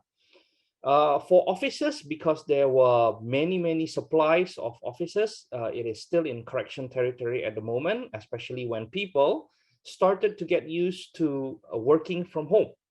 So right now, offices are still low in demand, but that presents a very high investment opportunity for the future. Because if we see in the US especially, people are actually started coming back to the office to work. So offices will have the upside if you want to do property investment. For retail, retail is recovering, and we see that it is recovering very fast because people are getting bored staying at home, and retailers, especially F&B's businesses, are opening up a lot in Indonesia. Warehouse and industrial lands, which mainly use also for data centers, are very lucrative market at the moment in Indonesia, because the e-commerce market is very big because of the population. So for example, for supermarket, right now they are working with startups that does 15 minutes grocery delivery. So 15 minutes after you order, what you order for groceries will show up in front of your doorsteps. Condominiums in mixed-use development. Right now, Indonesia have a lot of mixed-use development, being it a landed property or condominium. While landed property are a little away from toll roads, a little away from the main roads and CBDs, for apartments and also high-rise mixed-use development are very close to the and very easily accessible. So what we see is that in the future, when people see that convenience is very important, we see that properties in mixed-use development will be better when there is a recovery in the property market. So we see that the confidence is returning very well into the economy of Indonesia. And in addition to that, the government is giving stimulus for real estate market so that it can improve and recover as soon as possible. Some of the government programs and stimulus, this is also done by the regional government on the province level, whereby some of them have properties that are zero down payment for sale. So it really helps a lot of property buyers, especially first-time home owners. And also the sales tax and also federal tax was actually cut and given subsidy by the government for property buyers. For real estate agents in Indonesia, we have a total registered office of about 1,100 offices. So that represents about 15,000 registered and professional agents that are registered under RAB. So this data is not a live data because Indonesia is very wide, and there are a lot of real estate practitioners that still do a real estate business without being registered. All the real estate agency brand that you have seen overseas, except the new ones that just recently become bigger in the US, have not come to Indonesia, but everybody else is there. And the businesses in Indonesia for real estate requires licensing. It does require licensing, but it is still at the early stage. So RAB is still working with the licensing body to get as many agents and as many brokers, which is the owner of the offices, to be licensed as soon as possible.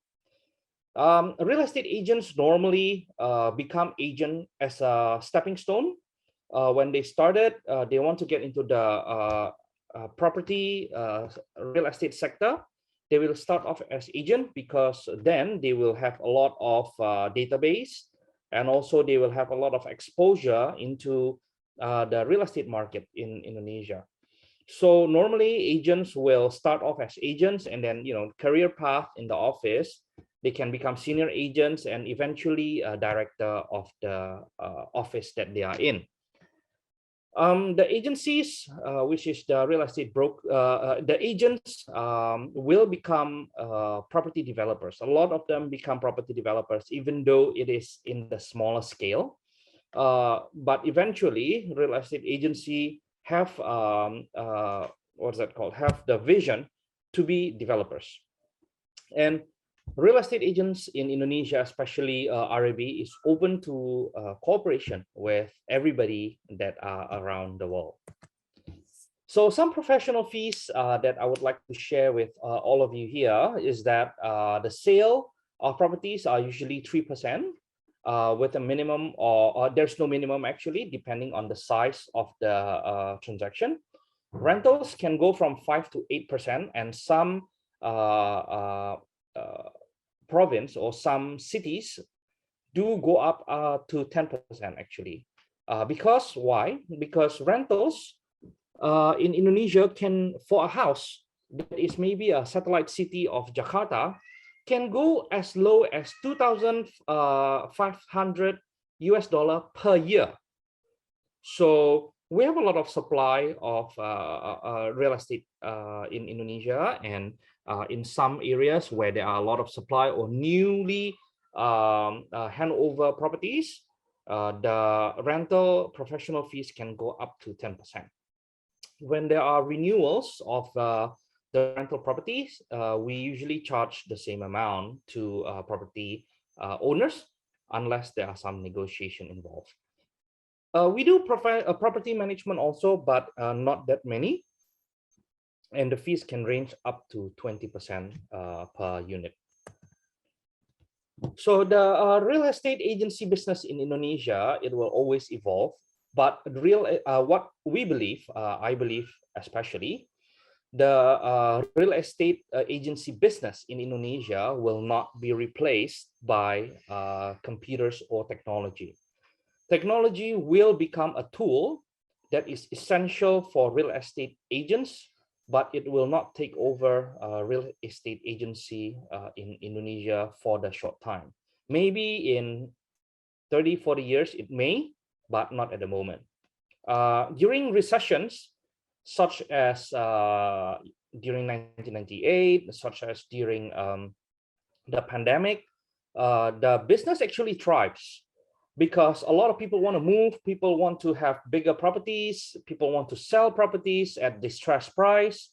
So the units that are transacted actually goes up while the price stabilize. And during the expansion in economy of Indonesia, price will go up, and transactions will go up exponentially, as you can see in 2012 or 2011 period. RAB works with all the government and licensing body in Indonesia to improve the life and also the system of real estate transaction in Indonesia. We want to protect all the buyers, especially foreign buyers or local buyers, to be able to transact property safely and easily in Indonesia. So agents in Indonesia that are consistently working and professional agents, top agents, can make a lot of money, billions of rupiah in a year. So the range is very, very wide.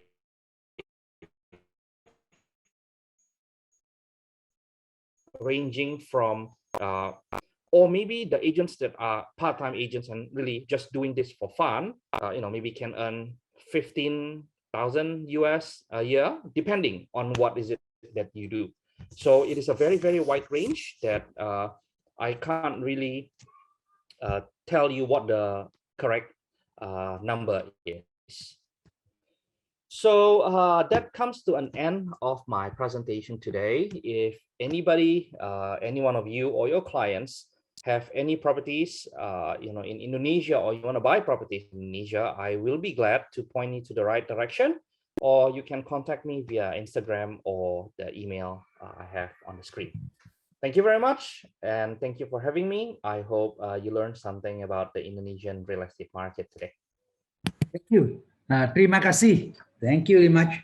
So one thing I like to ask you that is Jakarta, the capital will move from Jakarta to another place. But do you think Jakarta will still expand or not? That is a very good question, Dr. Sopon, and a lot of people I spoke to, whether it is locally in Indonesia or overseas, will ask that question. If you see examples, for example, in Australia, where is the capital city of Australia? It is in Adelaide. It is not in Sydney or in Melbourne, but the business is still in Sydney and in Melbourne. And those two cities are the largest contributor of GDP to Australia economy. If we see in the East Coast of the US, where is the central of business in the East Coast in the US? It is in New York, but the capital of the US is in Washington, D.C. So if Jakarta is going to be continue to expand, yes, because the business district are mainly around Jakarta area. However, will there be pricing changes in the new capital city for lands, for properties around that area? Yes, it will. But in the long term, it will stabilize, and in the future, it will see that there are a lot of political changes, what is that called? Properties that is going to government properties that are going to be relocated to the new capital city. But Jakarta and maybe the second city in Indonesia that is going to keep expanding is Surabaya. So in the income, you said that it cannot be said clearly, but for example, in your office, people who are agents who have experience for a few years in your companies, that is well-known companies. Normally, if they stabilize in your firm, being an agent in your companies for a few years, maybe not 5-6 years, but maybe 2-3 years, 4 years. Normally, how much should they earn if they are considered and somewhat of experienced or stabilized agents? Normally, how much should they earn, sir? Normally, it should be easy to earn a manager's salary, minimum manager's salary, I would say. I have my colleague here in Miss Jessica is also here in this forum. Maybe if she wants to add anything that I have said, she's more than welcome to. I hope you don't mind, Dr. Sopan. Sure. So, yes, so in Indonesia, for experienced agent easily, it will make $2,000, $3,000 a month.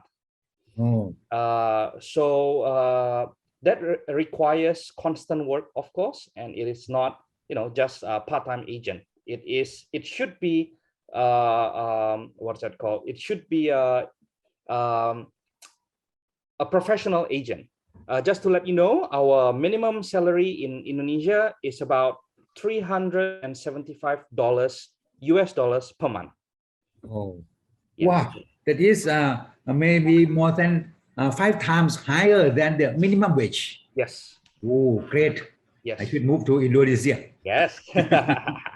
I saw my vice chair, Mr. Ponte. Any question from you, Mr. Ponte, our vice chair of the Thai Appraisal and Estate Agent Foundation?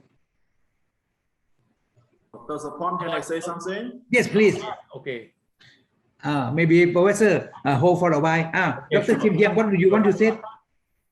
Based on our experience and what we learned from other countries in the world, when there is a country, they will move the capital city to other country.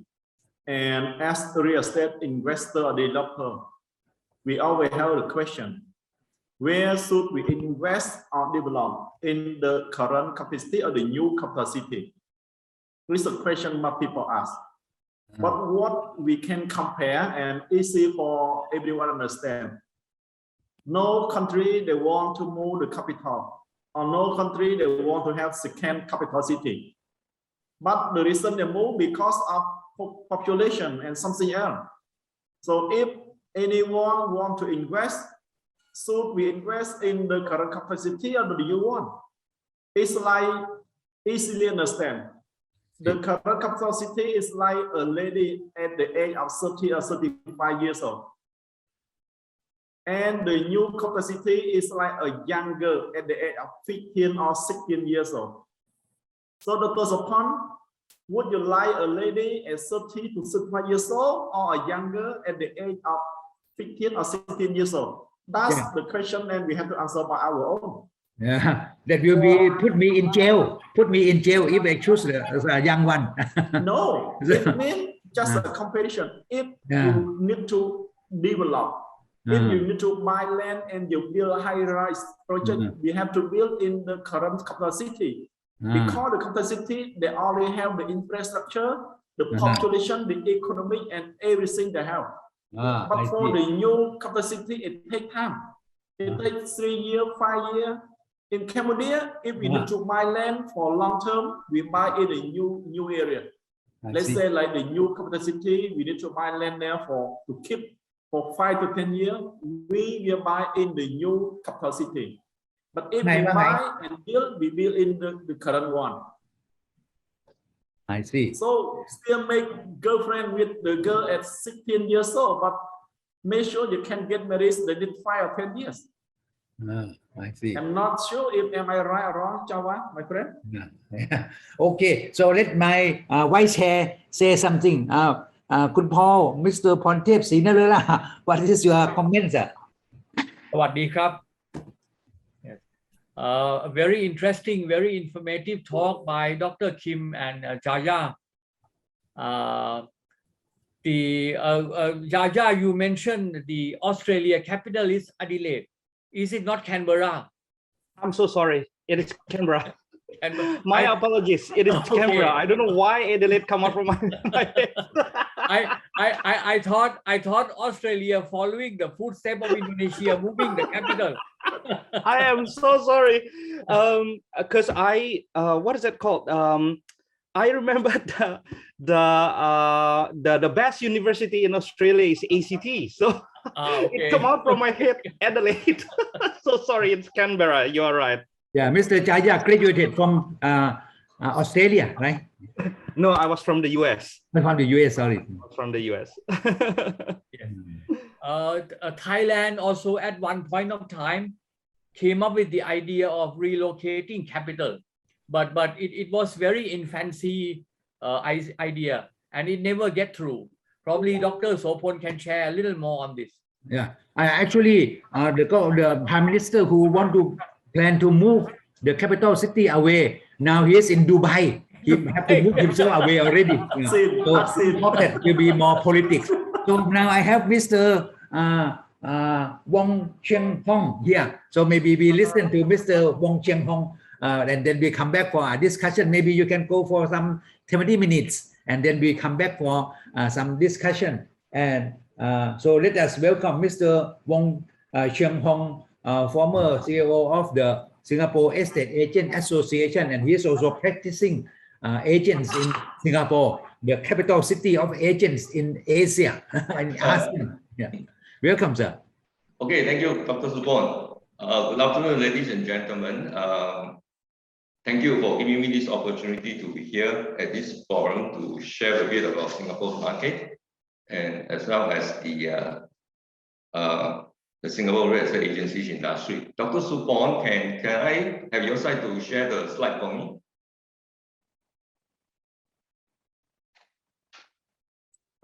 Coming. Yes. Okay, you have to go into the full slide, so screen. Okay. Anyway, good afternoon. For me, being I'm still holding my real estate agency's license as well as my burial license. But for the last few months after I left SCAA, I was more or less on my personal capacity. Today, I'm sharing this session in my personal capacity. Can I have the next slide, please? Well, what I'm going to share with all of you today is roughly these few topics about talking about the Singapore real estate market trends and also our real estate agency industry. Mainly, I'm talking about the numbers of agents, their income, and their future challenges, as well as what will be the possibility of having a cooperation in this ASEAN community, right? The Singapore market, okay, can I have the next slide, please? Thank you. The Singapore property markets for the whole years of 2021, right, is more or less in terms of volume, in terms of sales price, in terms of sentiment of market, is all upswing the whole year, right? This is especially after the 2020, where in the first half of the year, the market was slowed down because of COVID-19. But after that, immediately, the market actually more or less moving upwards. And that's also partly because their foreign funds are coming in, and the government also relaxed the movement restriction, and so on. So more property transactions is moving up. It's across the board. In fact, we can even see more en bloc sales seems to be coming out, although they are totally died down in year 2020. But you can see for this slide that I'm showing to all of you here, this blue line indicates our URA property index. You can see it's upswing until this chart is up to the fourth quarter of 2021, December. But you can see for the previous, this dotted line I'm talking about where the government implement the cooling measure. The cooling measure is one of the what we call policy implemented by the government when the government felt that the markets are holding up too hot, and they want to ensure the market is sustainable, and also there's no overcommit in the real estate housing loan or this kind of policy. So they have certain measures to come out to, I use to cool down the market to make sure the market growth is sustainable while waiting for the real economy to catch up to actually meet up with this real estate demand. We just look at the last two, what we call cooling measure implemented by the government. Sorry, I have a bit of sore throat. Can I have a next slide, please? You take a look at this value of this transaction over the last 10 years. I'm just look at let us look at the last few bars, which is talking about year 2021. And you can see that by the years of the whole year itself, you can see the market is moving up. December down a bit because December usually is a holiday where people are going overseas for holiday and so on. So these are the things that actually bring down the transaction value. Is the yearly trend itself. But this is in December that the government felt that they want to pull down the market a bit, that they have implemented the cooling measure. And you can see straight away, this is the first quarter of 2022, I'm sorry. So this is, today is 21st of March. This chart itself is as of 15th of March 2022. You can see that actually the transaction price have reduced significantly because of the cooling measure. So can I go to the next slide itself? This is the one of the main features of the cooling measure is talking about the additional buyer stamp duties. They change and they increase the cooling measure. This is the last cooling measure in 6th of July 2018. That is 4 years ago, right? Can I come to go to the next slide, please? And this next slide itself, you can see, I just compared it, the previous one and this one, the recent one on the 16th of December 2021, which is 3 months ago, right? The black figure indicate is the last increase in the stamp duty, and the red one is talking about this current one. You can see the difference itself. For instance, you look at the Singapore citizen, when they buy property, the first property, they only pay the normal buyer stamp duty, which is about 4% of the transaction price. But the moment they buy the second property in 2028 July, after that itself, they need to pay 12% for the second property, additional stamp duty. That means all in all, they have to pay about 4% is about 16% of the stamp duty. So it means, let's say you buy a 1 million property, besides paying the 1 million property price, you have to come up with another additional 160,000 to pay just for the stamp duty. That's for the buyer, right? Then third property onwards, you're talking about 25% as compared with the previous one of 15%. So you can see the figure itself. I just show it to you that. So you talk about the foreigners who want to buy any property, including our ASEAN counterpart who want to buy any property in Singapore. Now, from now on, they have to pay additional 30%. What's that 30% mean? Means all in all, they pay 34%. So when you're talking about buying a 1 million property, on top of the 1 million you have to come up with another 340,000 to pay for the tax itself. A stamp duty itself is about 1/3 of the property. And it is just a fee that you have to pay to the Singapore government. Right? So anyway, this cooling measure itself come up straight away. Actually, the market is slowed down. But we look at I need not to go back to the previous slide, but I just mentioned every time you can see the trend. The moment there is a cooling measure come up, the transaction price will come down, and it's going to stagnate for about the transaction volume will come down and stagnate for about 2 to 3 months. The previous one, most of the previous cooling measures are there, but the last one in July last year, it take a lot longer time, about 6 months. So this round of cooling measure come up with this. Now it's really, we know that the volume is coming down, but there's one common feature is the price is stabilized. The price will not go up, but it doesn't go down also. It's more or less maintained at the same period for that. Same level maintained for that period of time before the market moving up again, right? So this round, we are not so sure. It's worthwhile for us to monitor closely on the market trends because of the latest uncertainty happen, the events, the military conflict happen in Eastern Europe, plus what's called the sanction and the trade war confrontation between US and China. Will affect our region's economy activities significantly and thereby reflect into the so-called the company's business activities and hence and income of the individual itself. These are all affecting the seller and the buyer's sentiment in the market. We do not know yet, but personally, I think it's worthwhile to continue to monitor. Although personally, I'm quite cautiously optimistic that with betting all these circumstances, that it will not affect our market significantly. It will be more or less of the same trend itself, that you're going to the transaction will move up again in the next few months or so. So these are the actual Singapore market trend.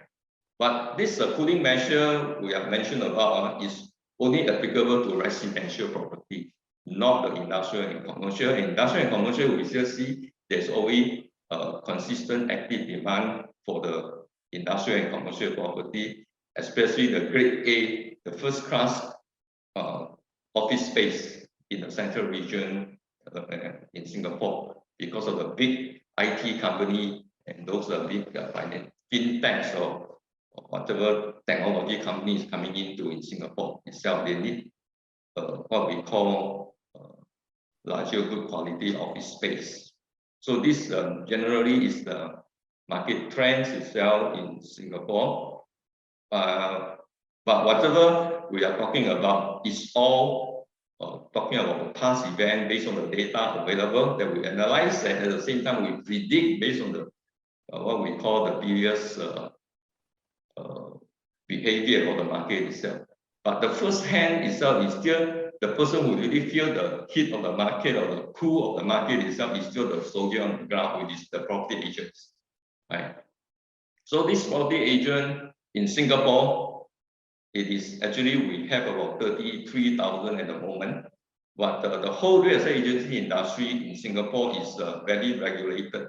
It is being regulated by a government body who set up under the Asset Agents Act, which was passed in the Parliament in 2010 to regulate the industry for the ultimate goal of what? To protect the interests of the consumer and the investor, property investor in that sense, buying and selling, or use the general term called consumer, especially for those who are buying residential properties.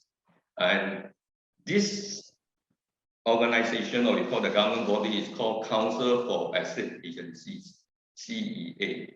They are there to actually regulate and manage the company, the real estate agency industry, to ensure that all the practitioners, the agencies, to comply with the do and don't speculated in the Asset Agents Act, and also to look into ways and means to actually enhance the professional image of the industry, and also to what we call improve the skill set of the real estate agent, the property agent, to ensure that they remain competitive in this ever-changing economy in Singapore, especially.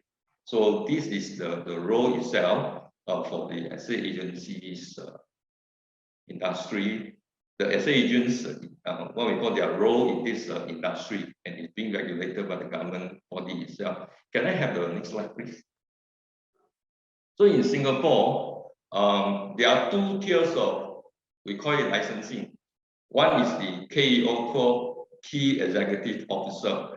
This is the so-called the qualified person that any agency who want to conduct the agency business, you must have this qualified person called KEO, who is also a license holder. Right? And these are the what we call the education qualification required by them, and also the others government regulation that they need to comply in order to qualify themselves as a KEO to have this license. Hence, the agency will then able to actually license to conduct the asset agency business. Right?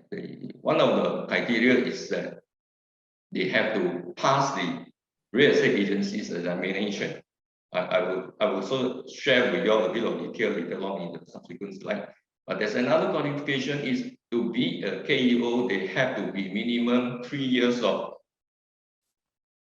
In Singapore, we call salesperson, it means actually property agents. You have to be a property agent for 3 years, and that 3 years itself, you have to have a minimum 30 property transactions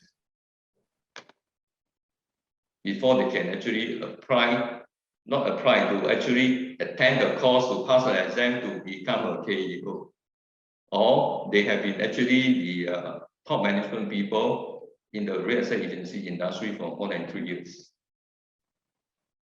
At the same time, they are not allowed to be a salesperson of another agency. That means you can only attach to one company.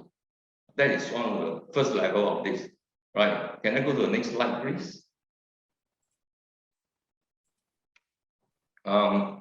There's another slide. Let me take a look. Go back again. First, the other slide. Previous slide. No, previous slide. Another one more slide. This. Yeah. Okay. This one. Sorry.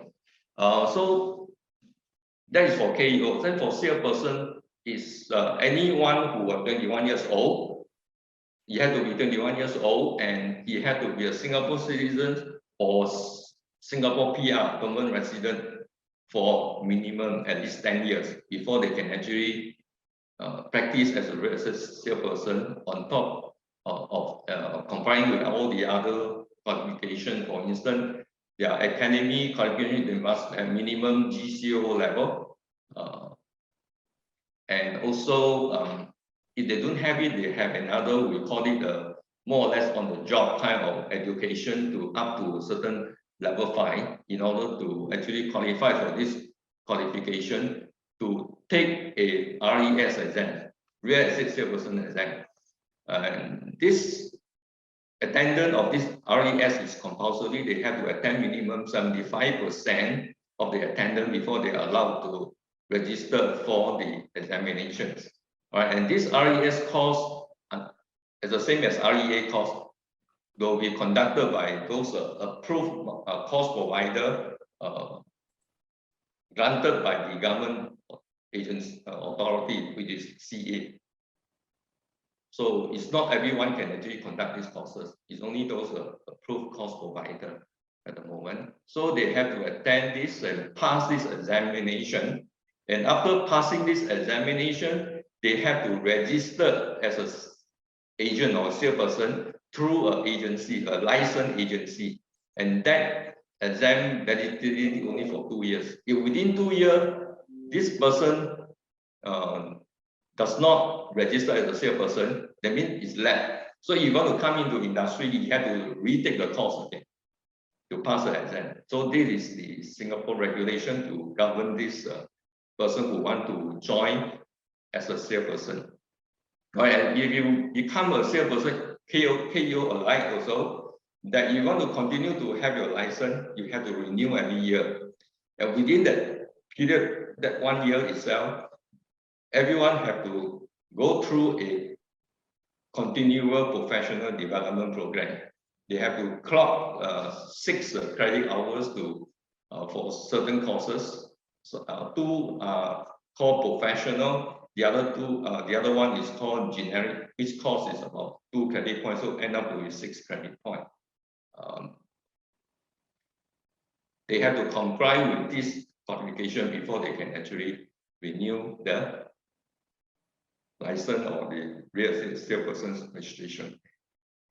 May I have the next slide, please? Can I have the next slide, please?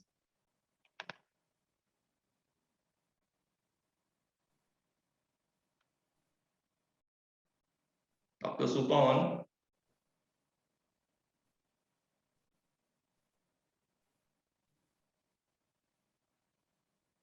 Another slide, another slide.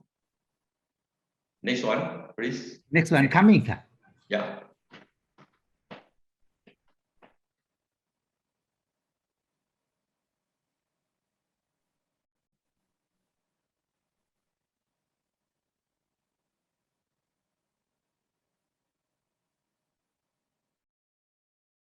Okay.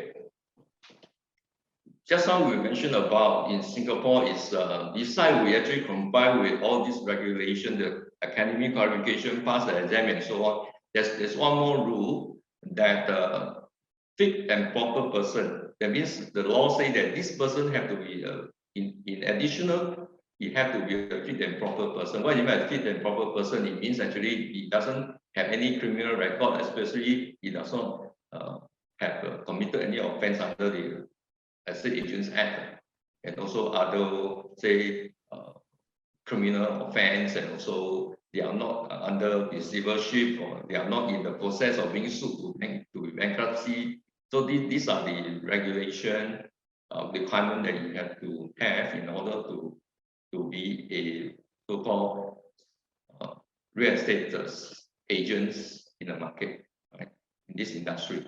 Can I have the next slide, please? So, all in all, in this case, you want to have a real estate agency office to run the business. These are the things you have to comply. Your salesperson has to be a registered salesperson, right? And you have to KO, and you must actually, the company has to register with a club, our government body again, that you're going to register a company for business itself. You have to register with that company, and ACRA will actually liaise closely with CA about this granting you a company to run an agency, right? So these are Singapore, the way how we actually become an agent and how you want to be able to conduct a real estate business. Can I have the next slide, please? So this quickly I share with all of you what is our RES examination syllabus. You can see they are all in all 4 papers, right? That they have to cover. This slide anyway, Dr. Super will be sharing with all of you, right? So I need not to go into detail. The next one, please. This will be talking about the REA. I mean that one is for salesperson, right? This one is REA course, means actually you're supposed to take this exam in order for you to qualify to be a KO, to hold a license to run a asset agency's business. So these are the 3 papers that they have to go through, examination paper. And can I have the next slide, please? I quickly go through with all of you what are the actual syllabus they covered. This paper 1. Next one, please.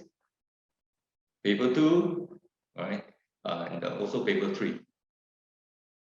So these are the syllabus, the courses that they have to go through in order to get the RES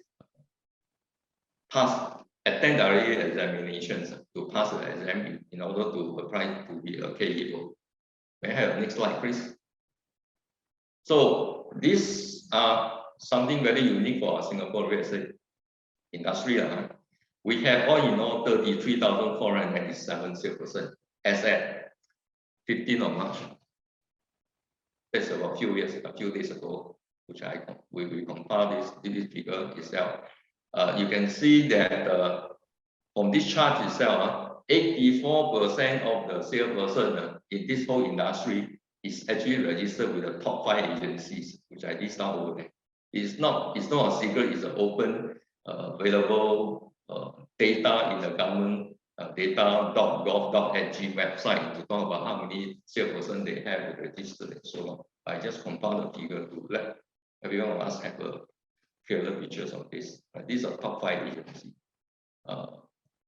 My next slide, we can have a next slide. And you can see the trend itself for the past 5 years since 2017. You can see that the salesperson, the number of salesperson in the industry are actually on the upstream, right? Whereas for the numbers of agency, the orange color bar chart, you can see actually declining steadily, consistently downwards.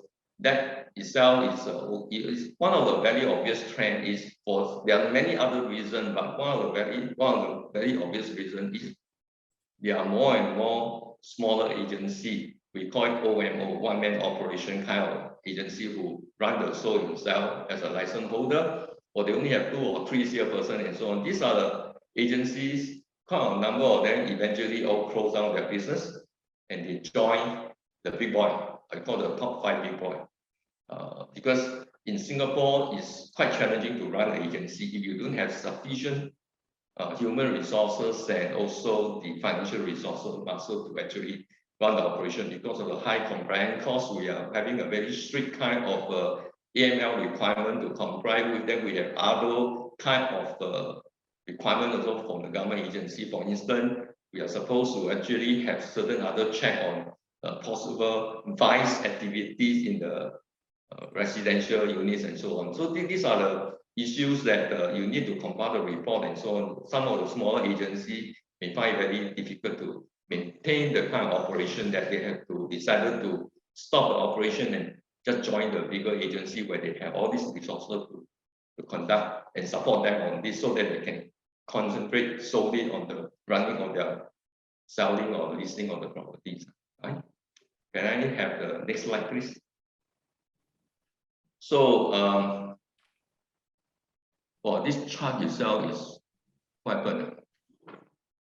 But anyway, I just showing you this chart. You need to be included. There's a different color code. I don't know why this slide come up with this. So in my side itself, it's a different color. But the whole real estate agents age in the whole industry. As at 15th of March, we do a rough comparison. 42% of the salespersons are above the age of 51. Right. So, what does that mean? It means that in Singapore, we know that now the main consumer in the market are those who born in 1980s and 90s, the kind of era. And these are the people, they are very IT savvy and data driven. So the whole industry and plus the government are having an effort of actually going through, push through the digitization through all the industry and services. And also with the ultimate goal, we want to build a smart nation in that sense. So a lot of operations, even in real estate itself, industry itself, for the past 2-3 years, and especially in 2020, the COVID-19, where you have the lockdown, all these things that is accelerating the process. And the agent itself are actually forced to adopt to this kind of slightly different way of doing the marketing. That means they have to get used to it. That certain presentation they can do by virtual presentation, which I think even other ASEAN countries like Malaysia, Thailand, I believe all of you are doing that. But in Singapore, it's even more obvious in a sense. So these are the activities that the agents are having to get used to, and also the listing are more or less on online. Most of the listing are now on those property portal, like Property Guru. In Malaysia, I think it's called iProperty, or this like Property Guru in Singapore, and 99.co and so on, we name the few. Is there? And by the way, Property Guru just what we call listed in NYSE just 2 days ago, a couple of days ago. So these are the portal that actually the customer also get used to it to go into it, right? To actually look at the what we call, to look for the listing, everything before they decided which agent they want to talk to and what are the property that they want to build. They've done a lot of this research. So by that itself, the whole marketing approach, meaning that you still need to have that basic, the essential soft skill in terms of communication, in terms of win the confidence of the customer and so on, but you need to master this new tool because the consumer now have a different expectation itself. Right. So this will be the challenges that they're going to have. And I also in the last 2 slides, in the sense that you look at for this the whole years of 2021, these are the total number of transactions that the agents the whole industry are actually dealing with. Right? Can I have the next slide? I can show you something else.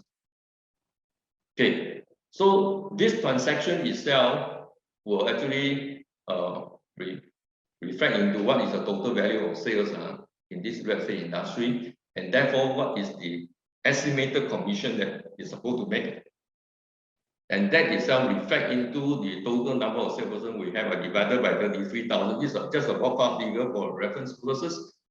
On average, everyone should have a $61,211, or I put at 60,000 in that sense, annual income. So 1 month they're supposed to have a 5,000. This is supposed to be where the sale, the so-called the new sale, that means the developer sales itself, we're talking about a commission of 4%, and the rest of the resale market, we're talking about 2%. But we also know that actually in the market actual practice, not all of them are getting 2%. A lot of them in fact are getting 1%, right? And also the so-called 4% on the project sales or developer sales, the agent won't get 4% because of the high cost of marketing, and also the structure of the commission split, because there are a lot of supervision need to be done, and also the agent himself did not really get the 4%. You're talking about maybe 1 to 1.5% or so. So this 61,251 is just only a guide. It's not, I would say it's a gross income for everyone. But another unique facts about Singapore is more or less, we understand that is out of this 33,000 salesperson, about 50% of them are actually just hold on their position. They don't really conduct real estate business. It's only about half of the 15,000 of them. But with that 15,000 of them, we're talking about 80-20 rules, where 20% of the top agent garner 80% of the market share itself. You can see that actually not all the agents are getting this kind of principal income, but there will be many millionaire property agents in a sense. So this is the what we call the structure of the whole Singapore market that with this short time I can probably share with all of you. But in terms itself, so the challenges that we have is real estate salesperson is with the government what we call pushing for the digitization, and also we are facing a lot of international clients. And we also know that, like for instance, a very obvious one is the green building kind of thing. We're talking about even carbon footprint, all this, where all these company kind, they come in, they have this kind of concept. So they want to buy property, be it is the industrial property or residential property. They like to have this property having a green feature. So it is a trend that we foreseen it, and Singapore government always like to so-called preempt the situation and get everybody prepared, even for their own citizens, right?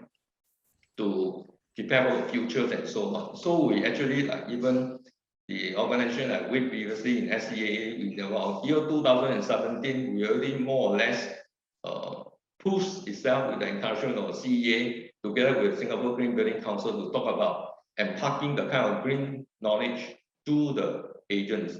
And we have seen them doing it, and we are happy to see that even now the bigger agencies are start looking into this area itself, right? So these are the what we call the thing that agent have to prepare, and the agent and the government also actually pushing this thing across all the economic activities and across all the industry sector itself. We even have the what we call the government policies of giving grant for the agency to look into the digitalization tool and how the agent can make use of the tool for the digital marketing and so on. So this will be the trends itself in Singapore. But talking about that is how I raise out my personal view, right? I actually maybe we have a question and answer. Okay. Yes, thank you very much. Yeah. So that you said that 61,000 may not be the real figures for the income of the agents. So typically half of them may not working as an agent, just register. So normally for an average, in your understanding, what is the average income for? My understanding is the income itself can range from about Singapore dollars. I'm going to know dollars. About 3,500. Oh, I see. About 3,500. Singapore dollar, I see, per month. Yeah, 2,500. Yes, that's correct. But 61,000, I just put it there that these are supposed to be the income everybody work and they can be able to get it. I mean, this is just only information as a grant to everyone like that. Yes, Mr. Pontep, you are here. So sorry, maybe you can moderate for me because my client is coming. Just I have to come back later. Maybe you can help moderate for the Q&A, and then our next speaker also coming right now. So kindly, Mr. Pontep, maybe you can kindly moderate for our speaker. Please go ahead. Okay, so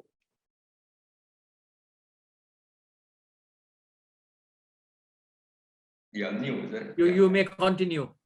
Okay, so I think I only have last point to share is that we're talking about the opportunity of having a cooperation between the ASEAN. With Dr. Kim actually laid out a very good groundwork and say that we know that it's not easy, but it can start somewhere, start from more small area, and we can start doing that.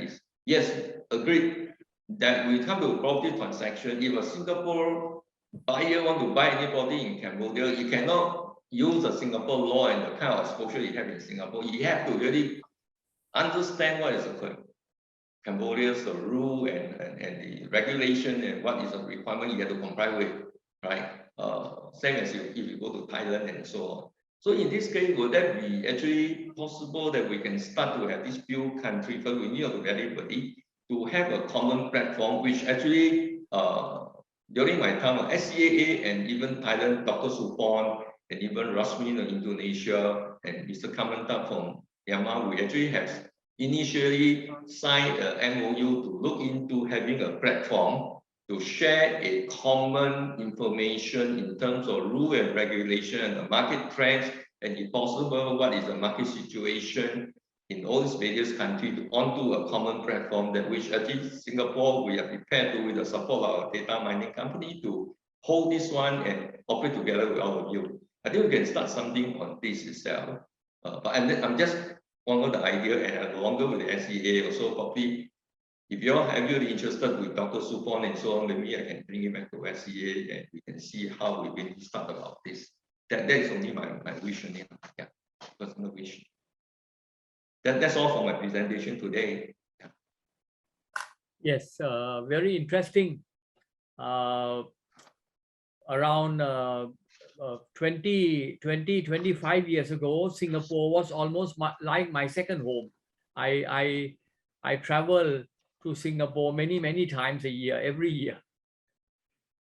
I'm not sure, Dr. Sopon, are you still around? Who is the next speaker? I haven't got any. Dr. Sopon hasn't shared any information with me. So any. Let me see. I think I have an email here. Probably I can take a look. So, Okay. I think the next speaker should be from Philippines. Philippines. Yes, correct. Yes, William Forrester. Yeah. Okay. So All right. Thank you very much, Yes, gentlemen. okay. I also need to move. Actually, I have told Dr. Supon I have another urgent meeting coming up and I need to attend. So I thank you very much to all of you for lending me your ear to listen to it. And anything actually want to contact me and we want to explore further, we can actually do so. And through Dr. Supon, get my contact number, everything that we can actually contact about. Actually, like Mr. Kelvin Yip, we are actually, as you mentioned, you are also the largest real estate association. We are also we can actually work out something on, see whether mutual benefit for the development of the whole country on the real estate professions. Yeah. Thank you very much. Thank you. Thank you. Bye-bye. Hi, good afternoon, Professor Paul. Long time no see. Yes, long time. สวัสดีครับ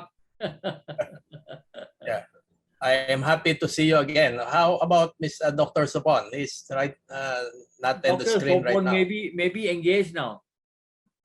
Okay. So can I proceed now? Can I? Yeah, please do. I Please have do. permit to share screen? Yes. Okay.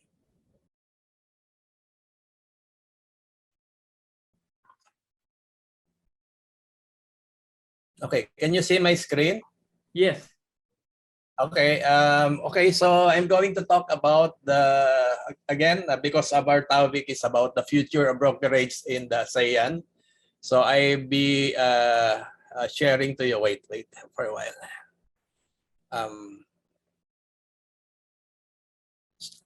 Sorry, it's not moving. Wait.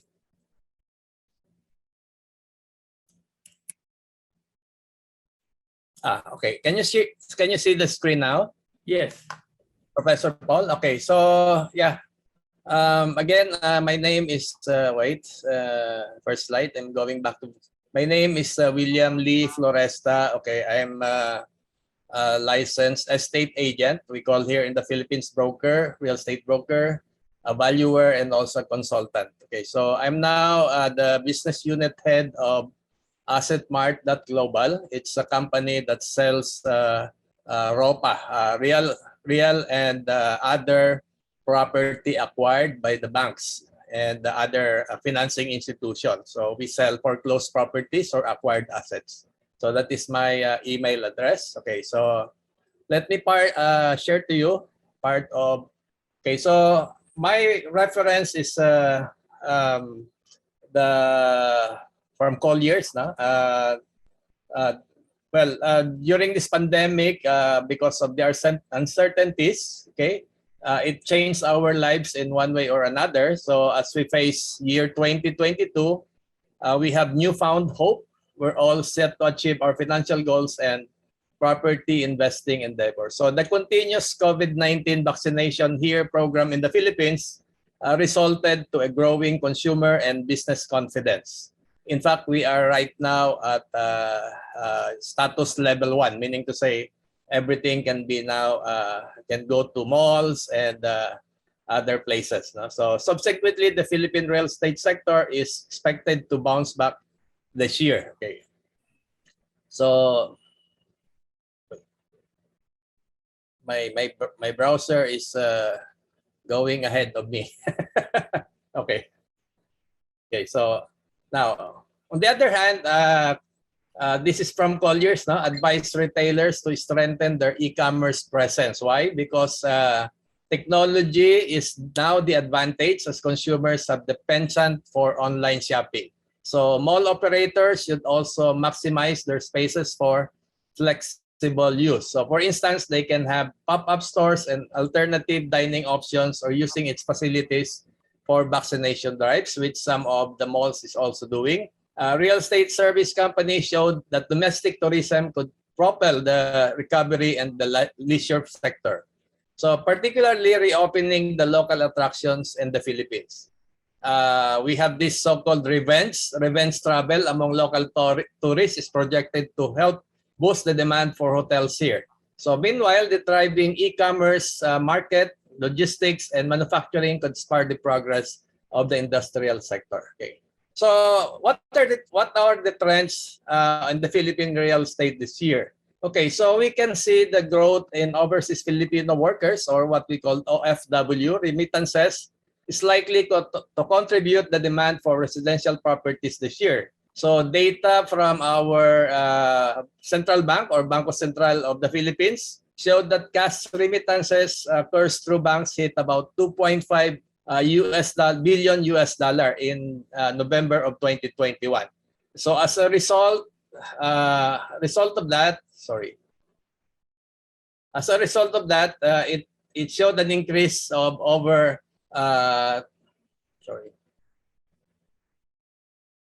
It showed an increase of over 2.379 billion from year earlier. So according to a report by the Philippine Daily Inquirer, a local newspaper, the cash remittances from January to November of 2021 rose by 5.2% to about 28.43 US billion dollars from the previous 27.01. Okay, so that is a 4% growth rate from the previous year. Okay, now again, our BPO or the business process outsourcing is boosting Philippine real estate growth. So despite the pandemic, the country's business process outsourcing industry continued to thrive last year. According to Licho Property Consultants, the demand for office space grew by 38%. Specifically, it reached about 539 square meter full year of 2021 estimate, as compared to 389 square meter in 2020 due to this resilient sector. So this was also cited in the report by the Philippine Daily Inquirer in the IT and business process page. Okay.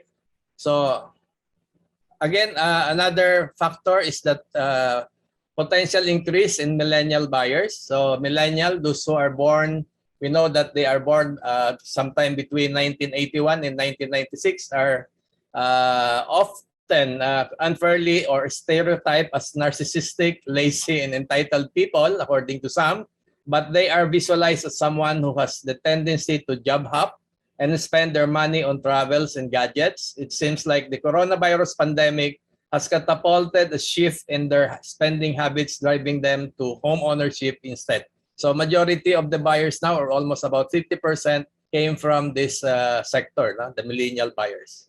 Okay, so yeah, office, the great return.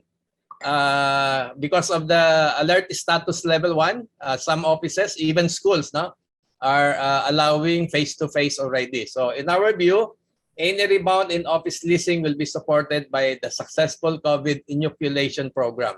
So data from the Department of Health, our local department, showed that about 41.5 Filipinos have been fully vaccinated as of December 13, 2021, or about 54% of the country's eligible 77.1 million population. So about 40 million vaccines are still expected to arrive before the end of 2021. Okay, so as we continue, in September, around the fourth quarter of 2021, Colliers recorded about 302,600 square meters, so about 3.3 million square feet of office deals, up a descent to 2% from 295,800 square meters, or about 32 million square feet recorded in the same period last year. So traditional occupiers covered 61% of the total transaction of the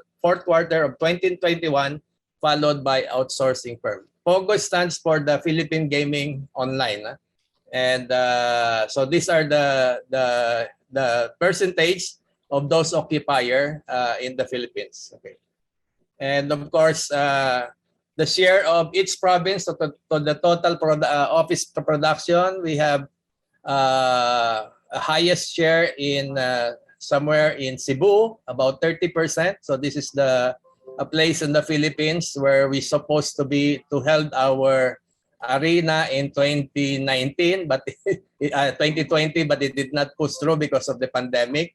So Cebu province garnered 30% of the share of the office transaction. We have, despite of the recent typhoon that they experienced last December, but still ongoing. So we have followed by Iloilo at 19%, Pampanga 13%, Davao also in the south side of the Philippines, and of course Laguna as 10%. So among the companies that took up space during the period include the number one delivery service in the Philippines, Shopee. Okay, so we have also China Bank, Grab Philippines, Asian Car Makers, New Skin Philippines, and other logistic firms. That includes the car makers of the brand BMW. And some occupiers continue to vacate office space in Metro Manila. Coolio retains its vacancy forecast of 15.6% by the end of 2021. And we can see a potential rebound in office space occupants. Okay. So because we are now adopting the Green Edge program, future-proofing office demand, Cooliers also sees more landlords and occupiers embracing the healthy and sustainable road to office development and leasing. So we believe that the adoption of sustainable office space plays a crucial role in the future-proofing office towers beyond 2022. And here are the list of some of the upcoming and sustainable building across the country. So we have different locations: Makati, Fort Bonifacio, Ortigas CBD, Alabang, Bay Area, Davao, Cebu. So some of them have already got free certified LEED or gold. Some are certified as silver. Other are on track for Verde, which is the local counterpart of LEED. So we also have track for EDGE and another on track for WELL building. So these are the ongoing development. So to be completed by the third quarter of the year. Okay. And of course, surprisingly, there are Rise of the North, residential Rise of the North in the next 12 to 36 months. We see the completion of major infrastructure projects such as the North Exchange, North Luzon Exchange, and South Luzon Exchange Connector, North and South Commuter Railway, and Central Luzon Link Expressway or CLLX, likely benefiting the key provinces in northern Central Luzon, including Pampanga and Bulacan. So this will be complemented by the completion of Bulacan International Airport and expansion of Clark International Airport. So these are the areas where I could see major expansion and major investment from local and both foreign in this particular area. Okay, so as they have make a survey, Colliers make a survey outside Metro Manila, where are you likely to invest? Either vertical or horizontal project in the next 12 to 24 months. So as we can see, people or those who have submitted their survey preferred Laguna, so at 36%, 19% in Cavite, 17% in Pampanga, about 18% in Batangas, and 11%. So these are places in the Calabarzon area. Okay, so we call it Cavite, Laguna, and Bulacan, Pampanga. Okay, so developers are encouraged to build malls and recreational facilities alongside office, residential condominium buildings, and institutional facilities such as school and hospitals. So again,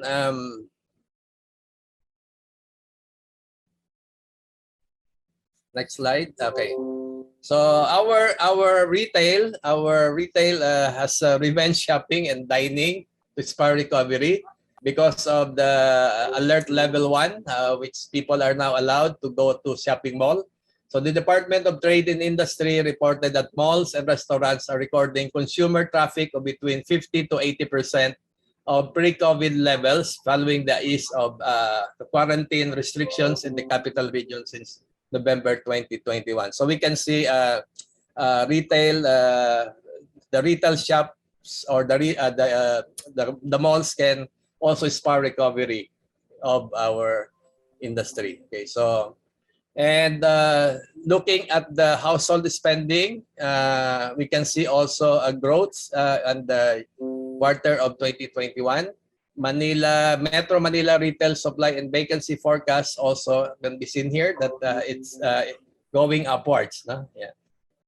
And the Philippine Retailers Association has pushed back the recovery projection from 2021 to 2022. However, because of this latest problem with Russia and Ukraine, so it drives now the price of our gas, of gasoline and diesel or crude oil to a very high price right now. So people are now suffering from this high price of oil or gas in the Philippines. Okay.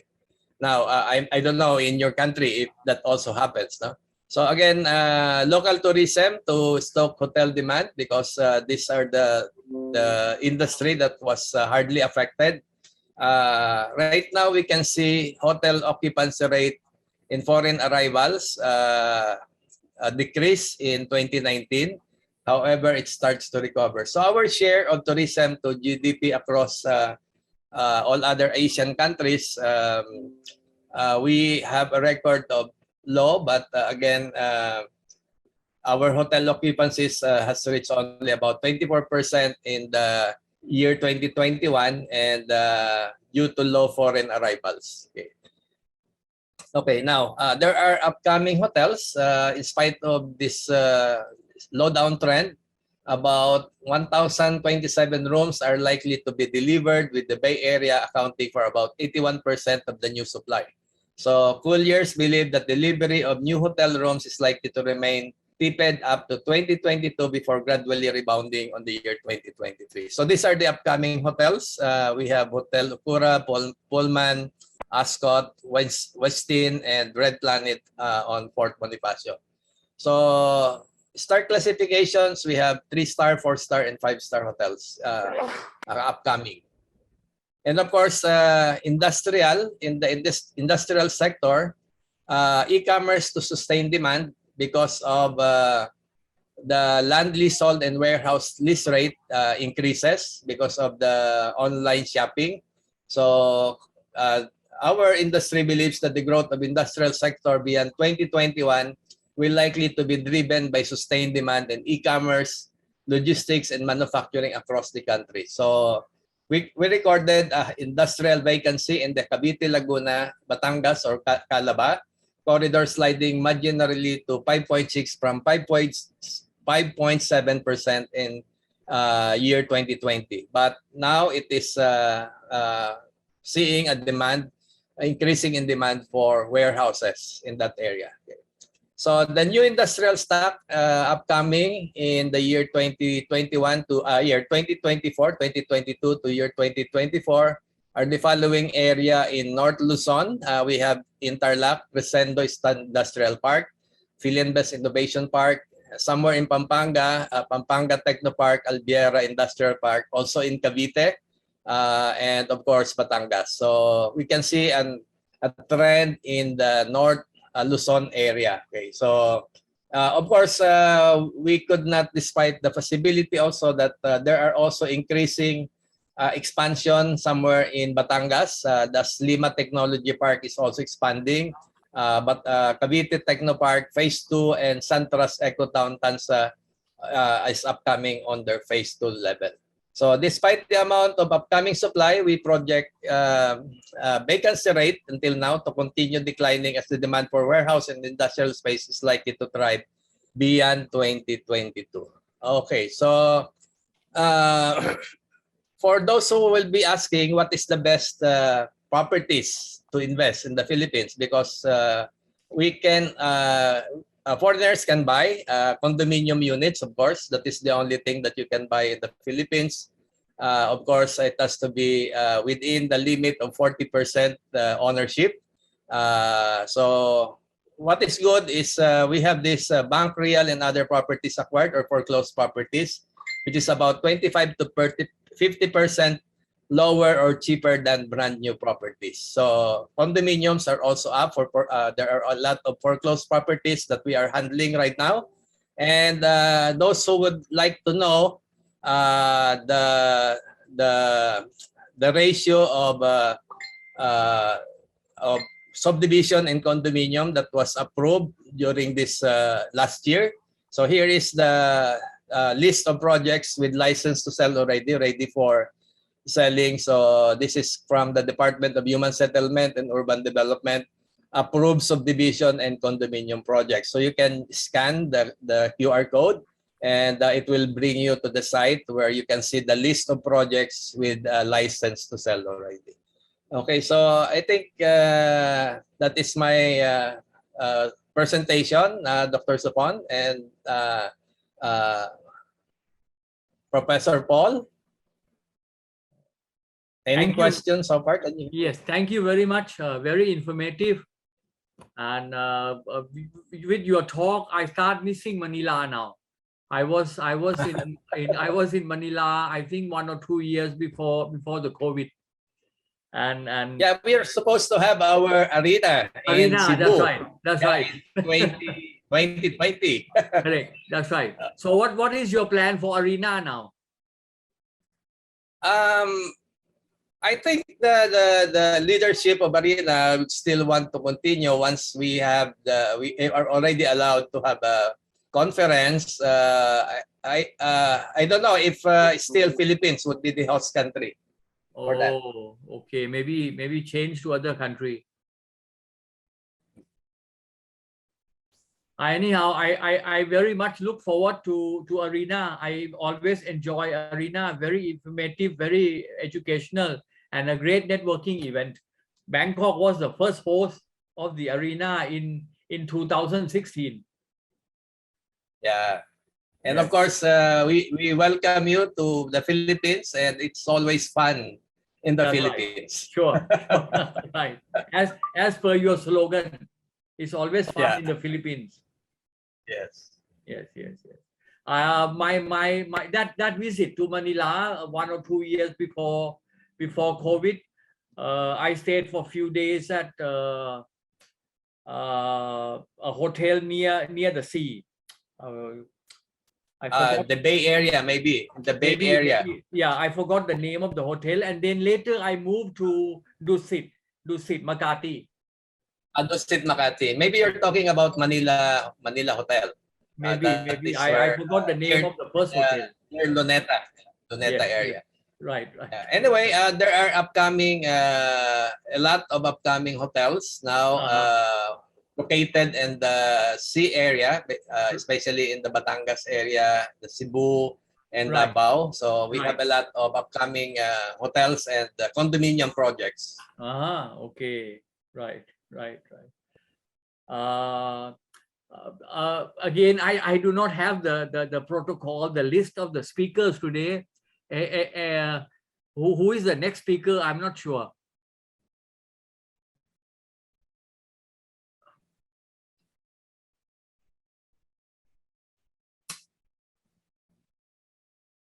I think from Myanmar. Mr. K.M. Tan, are you there?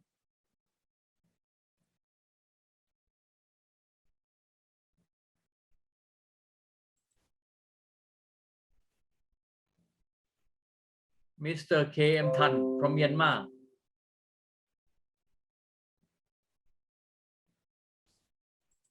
I cannot see Dr. Kim Yang. No, Dr. Kim from Myanmar.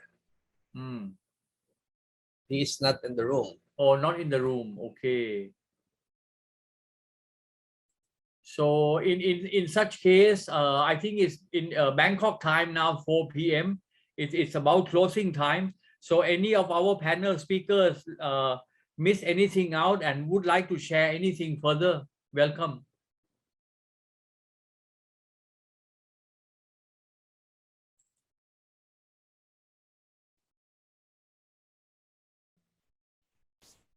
Okay, maybe I could start, Yes. Professor Paul. Okay, Yes. we would like to welcome everyone to take a look at our properties because, well, in the Philippines, you can only buy condominium properties or condominium units, which about 40% of... Same like Thailand. Yeah, Yes. same with Thailand. So, I think Dr. Sopon is back.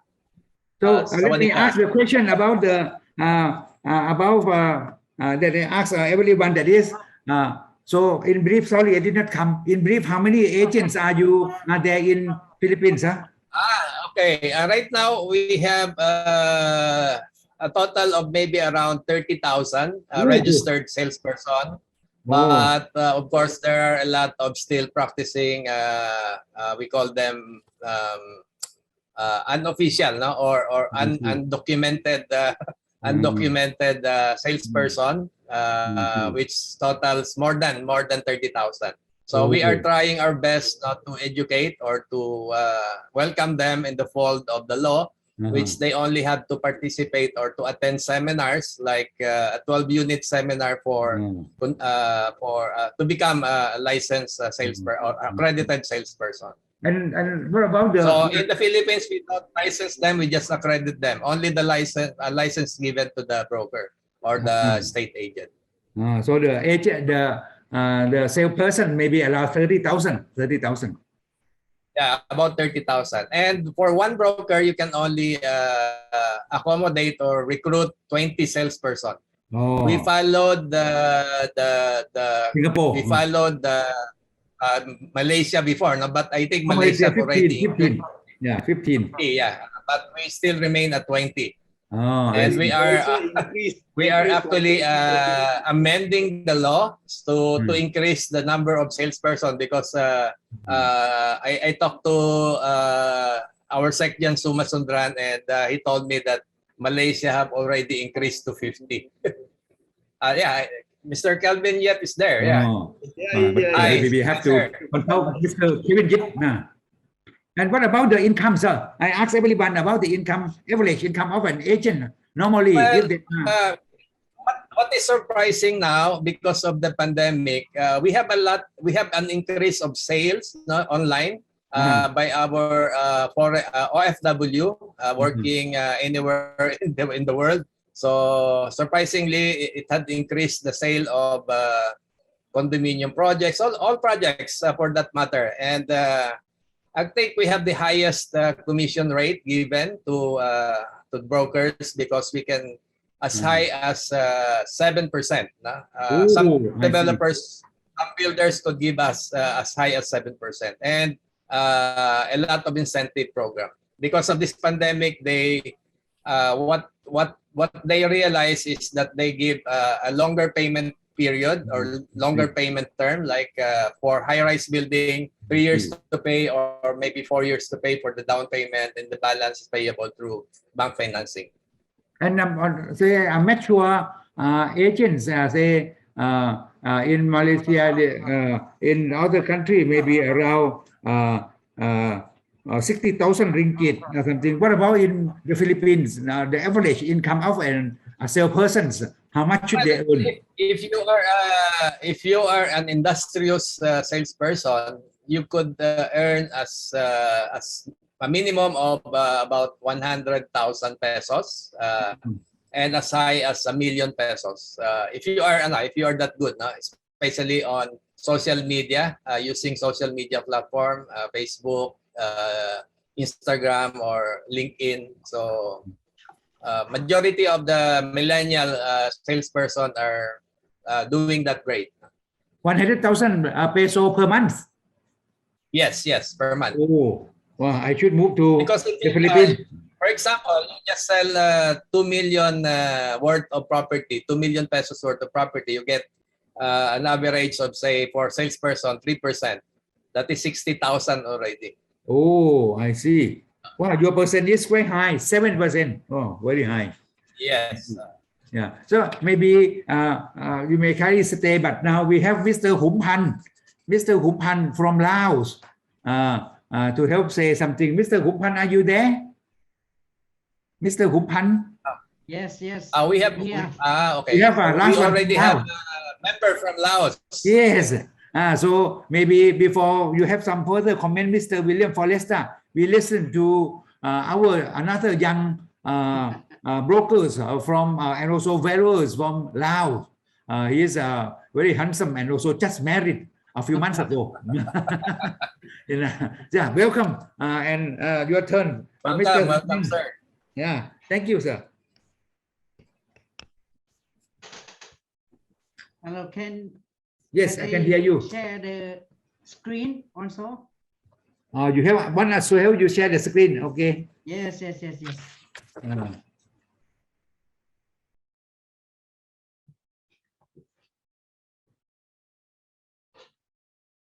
Hello. You can share yourself because you did not send to me. Yeah, and then you can send to me later. Go ahead, sir. I prepare not many information for Lao market, but I prepare some brief information about Lao market. Hello, everyone. Hear me clearly? Clearly. Yes, Yeah. yes, we can hear you. Okay, wonderful. Thank you so much. First of all, thank you so much, Dr. Sopon, for having me in the group. You're For not welcome. forgetting You're welcome. me. Okay, my name is Tony. As a real estate broker and property valuer in Laos since 2008. And my screen already appear in the system. Dr. Sopon? Yes, we can see the screen. Okay, good. Okay, so today, yeah, I will briefly mention based on the question from Dr. Sopon, about 5 questions. And I will go into details. Okay, brief about real estate market trends in Laos.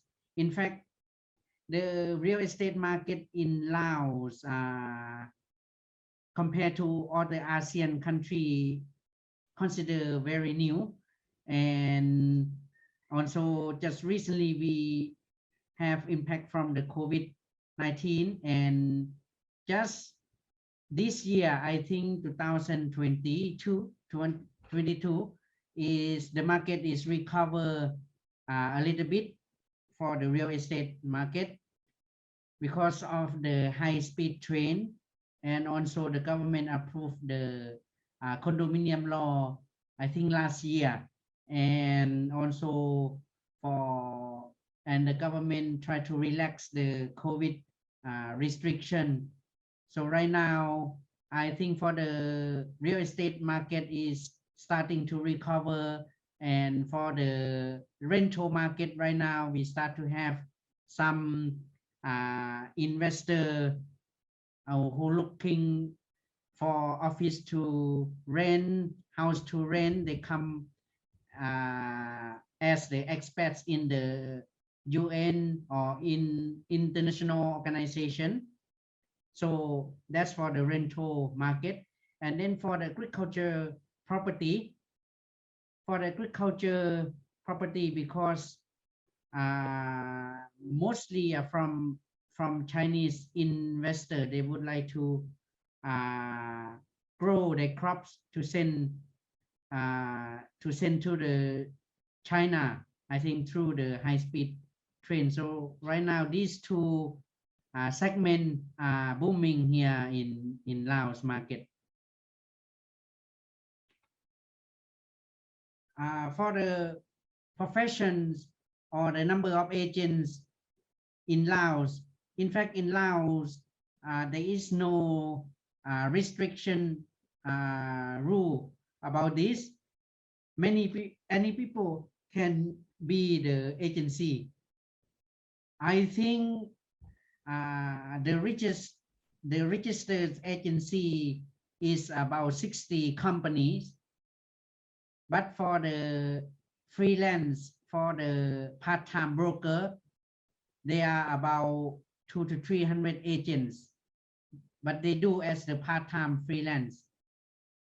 And as the agency or the company, they have various of services like contractors, construction, but they have the real estate broker service add-on, and also land developers, they subdivide for the land for sale.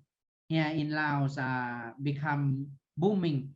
Before COVID-19, the customer like to buy the property by using cash, which quite different from other country.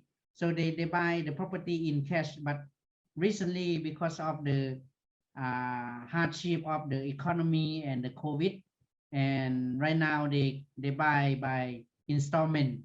And the land developer, they also have many promotion, many incentive for the loan, no interest loan, whatever, to offer to attract the buyer to buy their properties. And since in Laos, there is as long as they register the business, they can do the license. They can do the real estate broker service already. So many companies, they are doing that, and also any person, just basically they know how to do it, they can do it. So I think as we are the pioneer in this industry, we also trying to form the team to help but regulate this service. I think perhaps we can work with Dr. Sopon, create the real estate broker school, and with cooperation with the government, make sure that all the company have the license before they open the real estate service, so that they have the unique of the service professional service code of practice there. So that's for the licensing. And then so I think for the career path of the agent in Laos, I think as we know already, the real estate is the main factor of our life living. So I think for Lao market, I think is still in the still in the beginning. So it has a lot of opportunity in the future to work about. I think for the practical possible to cooperate with other agents in ASEAN country, I think I, as the representative from Laos, very lucky enough to have the connection with Dr. Sopon and also all the persons in our ASEAN chapter. So we are very happy to work with ASEAN country for the real estate. And I think that's it for the Lao property market update for the moment. If you have any questions, any comment, feel free to raise your question. Yes, thank you. Say, as I asked everyone, say if you are an estate agent who are very experienced somehow, say working for a few years, normally how much can you earn? As the real estate Agent. agencies, I would say, yeah, before COVID-19, I think we have in our team about 5 agents. So we usually make about 3,000 or 4,000 USD per month. Oh. Yes, and recently we hit because of the COVID, then we have no income. Oh. Very difficult. And just now we reformed the team. I think on average maybe a few thousand per month as the agency. Oh, you do business for foreigners? Because Yes. after the COVID, no foreigners cannot go to buy properties in Laos. That's why the income is lower. Correct, absolutely right. Oh, I So see. since now the government relaxed the restriction a bit, then and then the expats are coming to Laos, investors coming to Laos. During the COVID-19 restriction, because of the sector are still booming, like mining sector, the expats, they are from all the ASEAN country who are expert in mining, and then this company hire them to come to Laos to work in the firm, so that we as the agent, we find the residence for them. So that's why some of the organization are still active for the rental market. Yeah. Okay, thank you very much. So our colleagues, any questions, any comments from Malaysia, Mr. Yip, or maybe from anyone else like to comment something? And if you need to do any agency services in Laos, remember Mr. Tony. Mr. Tony, you kindly send your presentation to us so that I can put it in our website. Anyone come back can have a look and also see your contact number or something. Yeah. Yes, today very excited to see all of you here. I think when we first meet with our ASEAN friends in Arena in Malaysia, I think long time ago in Arena. Yeah, I saw you went to Arena in Kuala Lumpur as well at the first time we met. Yeah, the first time we met. Okay. And we hope to meet again soon after COVID. Yes. Yes. And I would like to invite Mr. Sopon to try our high-speed train to the north. That is my dream, but still cannot go into Laos, maybe in the near future. Yes. And also our ASEAN friend, very welcome. Laos are very excited to have high-speed train now. Yeah, and I see Miss Jessica from Arabi. Miss Jessica from Arabi, she is also a board member of Arabi, the estate broker association in Indonesia. Are you there? I saw Mr. Tung. Hi, Dr. Sopan. Hello, everybody. How are you? Fine, madam. So kindly contribute anything you like. Sorry, can you repeat? You may kindly share your experience somehow as you wish. Here in Indonesia, you mean? Yeah. In Indonesia, it's like you're in your country as well. The economic is start to be dynamic again after the COVID, right? And then especially property sector, the transaction is rising up right now. And then there are a lot of new developments as well, not only in the capital city of Jakarta, but the surrounding city, everywhere in Indonesia, basically, because we have a very high population here and everybody also needs accommodation to live. So we have a lot of projects, really a lot. Very good. Yeah, very we have good. a lot. So if anybody in Asian countries you wish to come to Indonesia, please feel free to let us know. We will be happy to have you all here to look around, of course. And we also have a market to buy.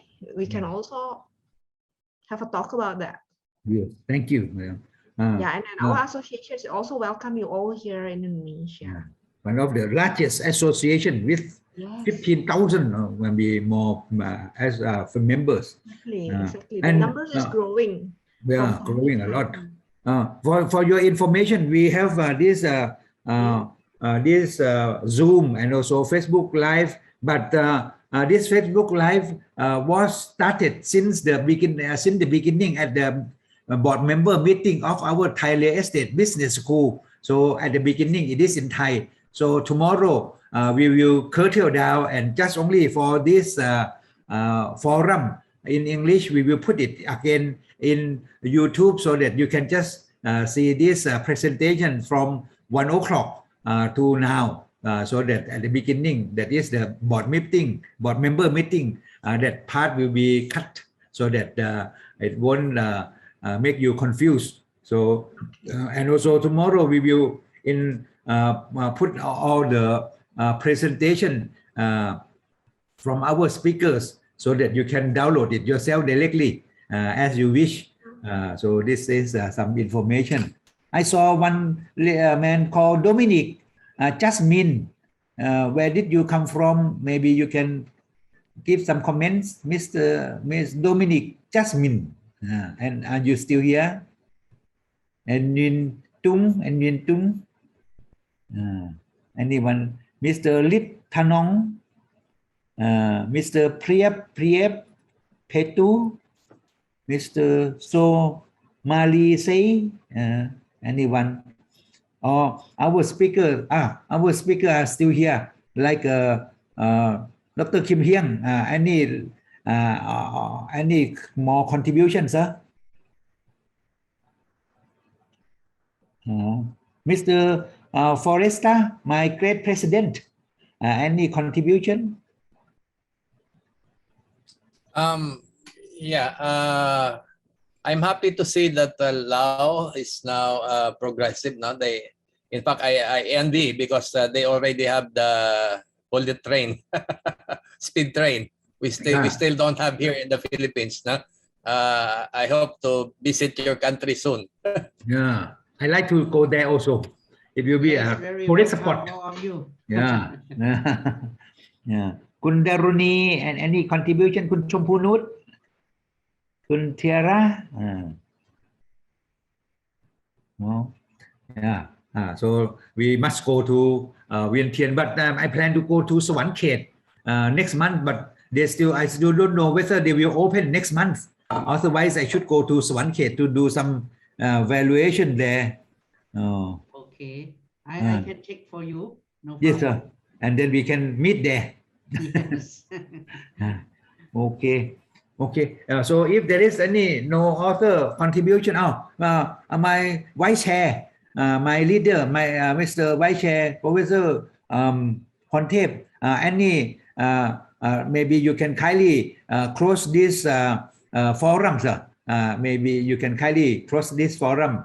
You are our Vice Chair, Professor Mr. Pontep. Are you here, sir? Maybe he left already. Okay, so I just thank you everyone for your kind contribution here. I hope it will be fruitful for everyone. And Mr. Kevin Yip is still here also. So thank you very much. I saw Miss Jessica here. So thank you. Terima kasih, Tun and Pun. Okay, thank you. Thank you, Professor. Yes, thank you. Take care. Bye bye. Thank you all. See you. Take care. Bye bye. Thank you. Yes. Thank you very much. Okay, yeah, thank you, Professor. Yeah, thank you. Thank you. Bye bye. Bye bye ครับ สวัสดีครับ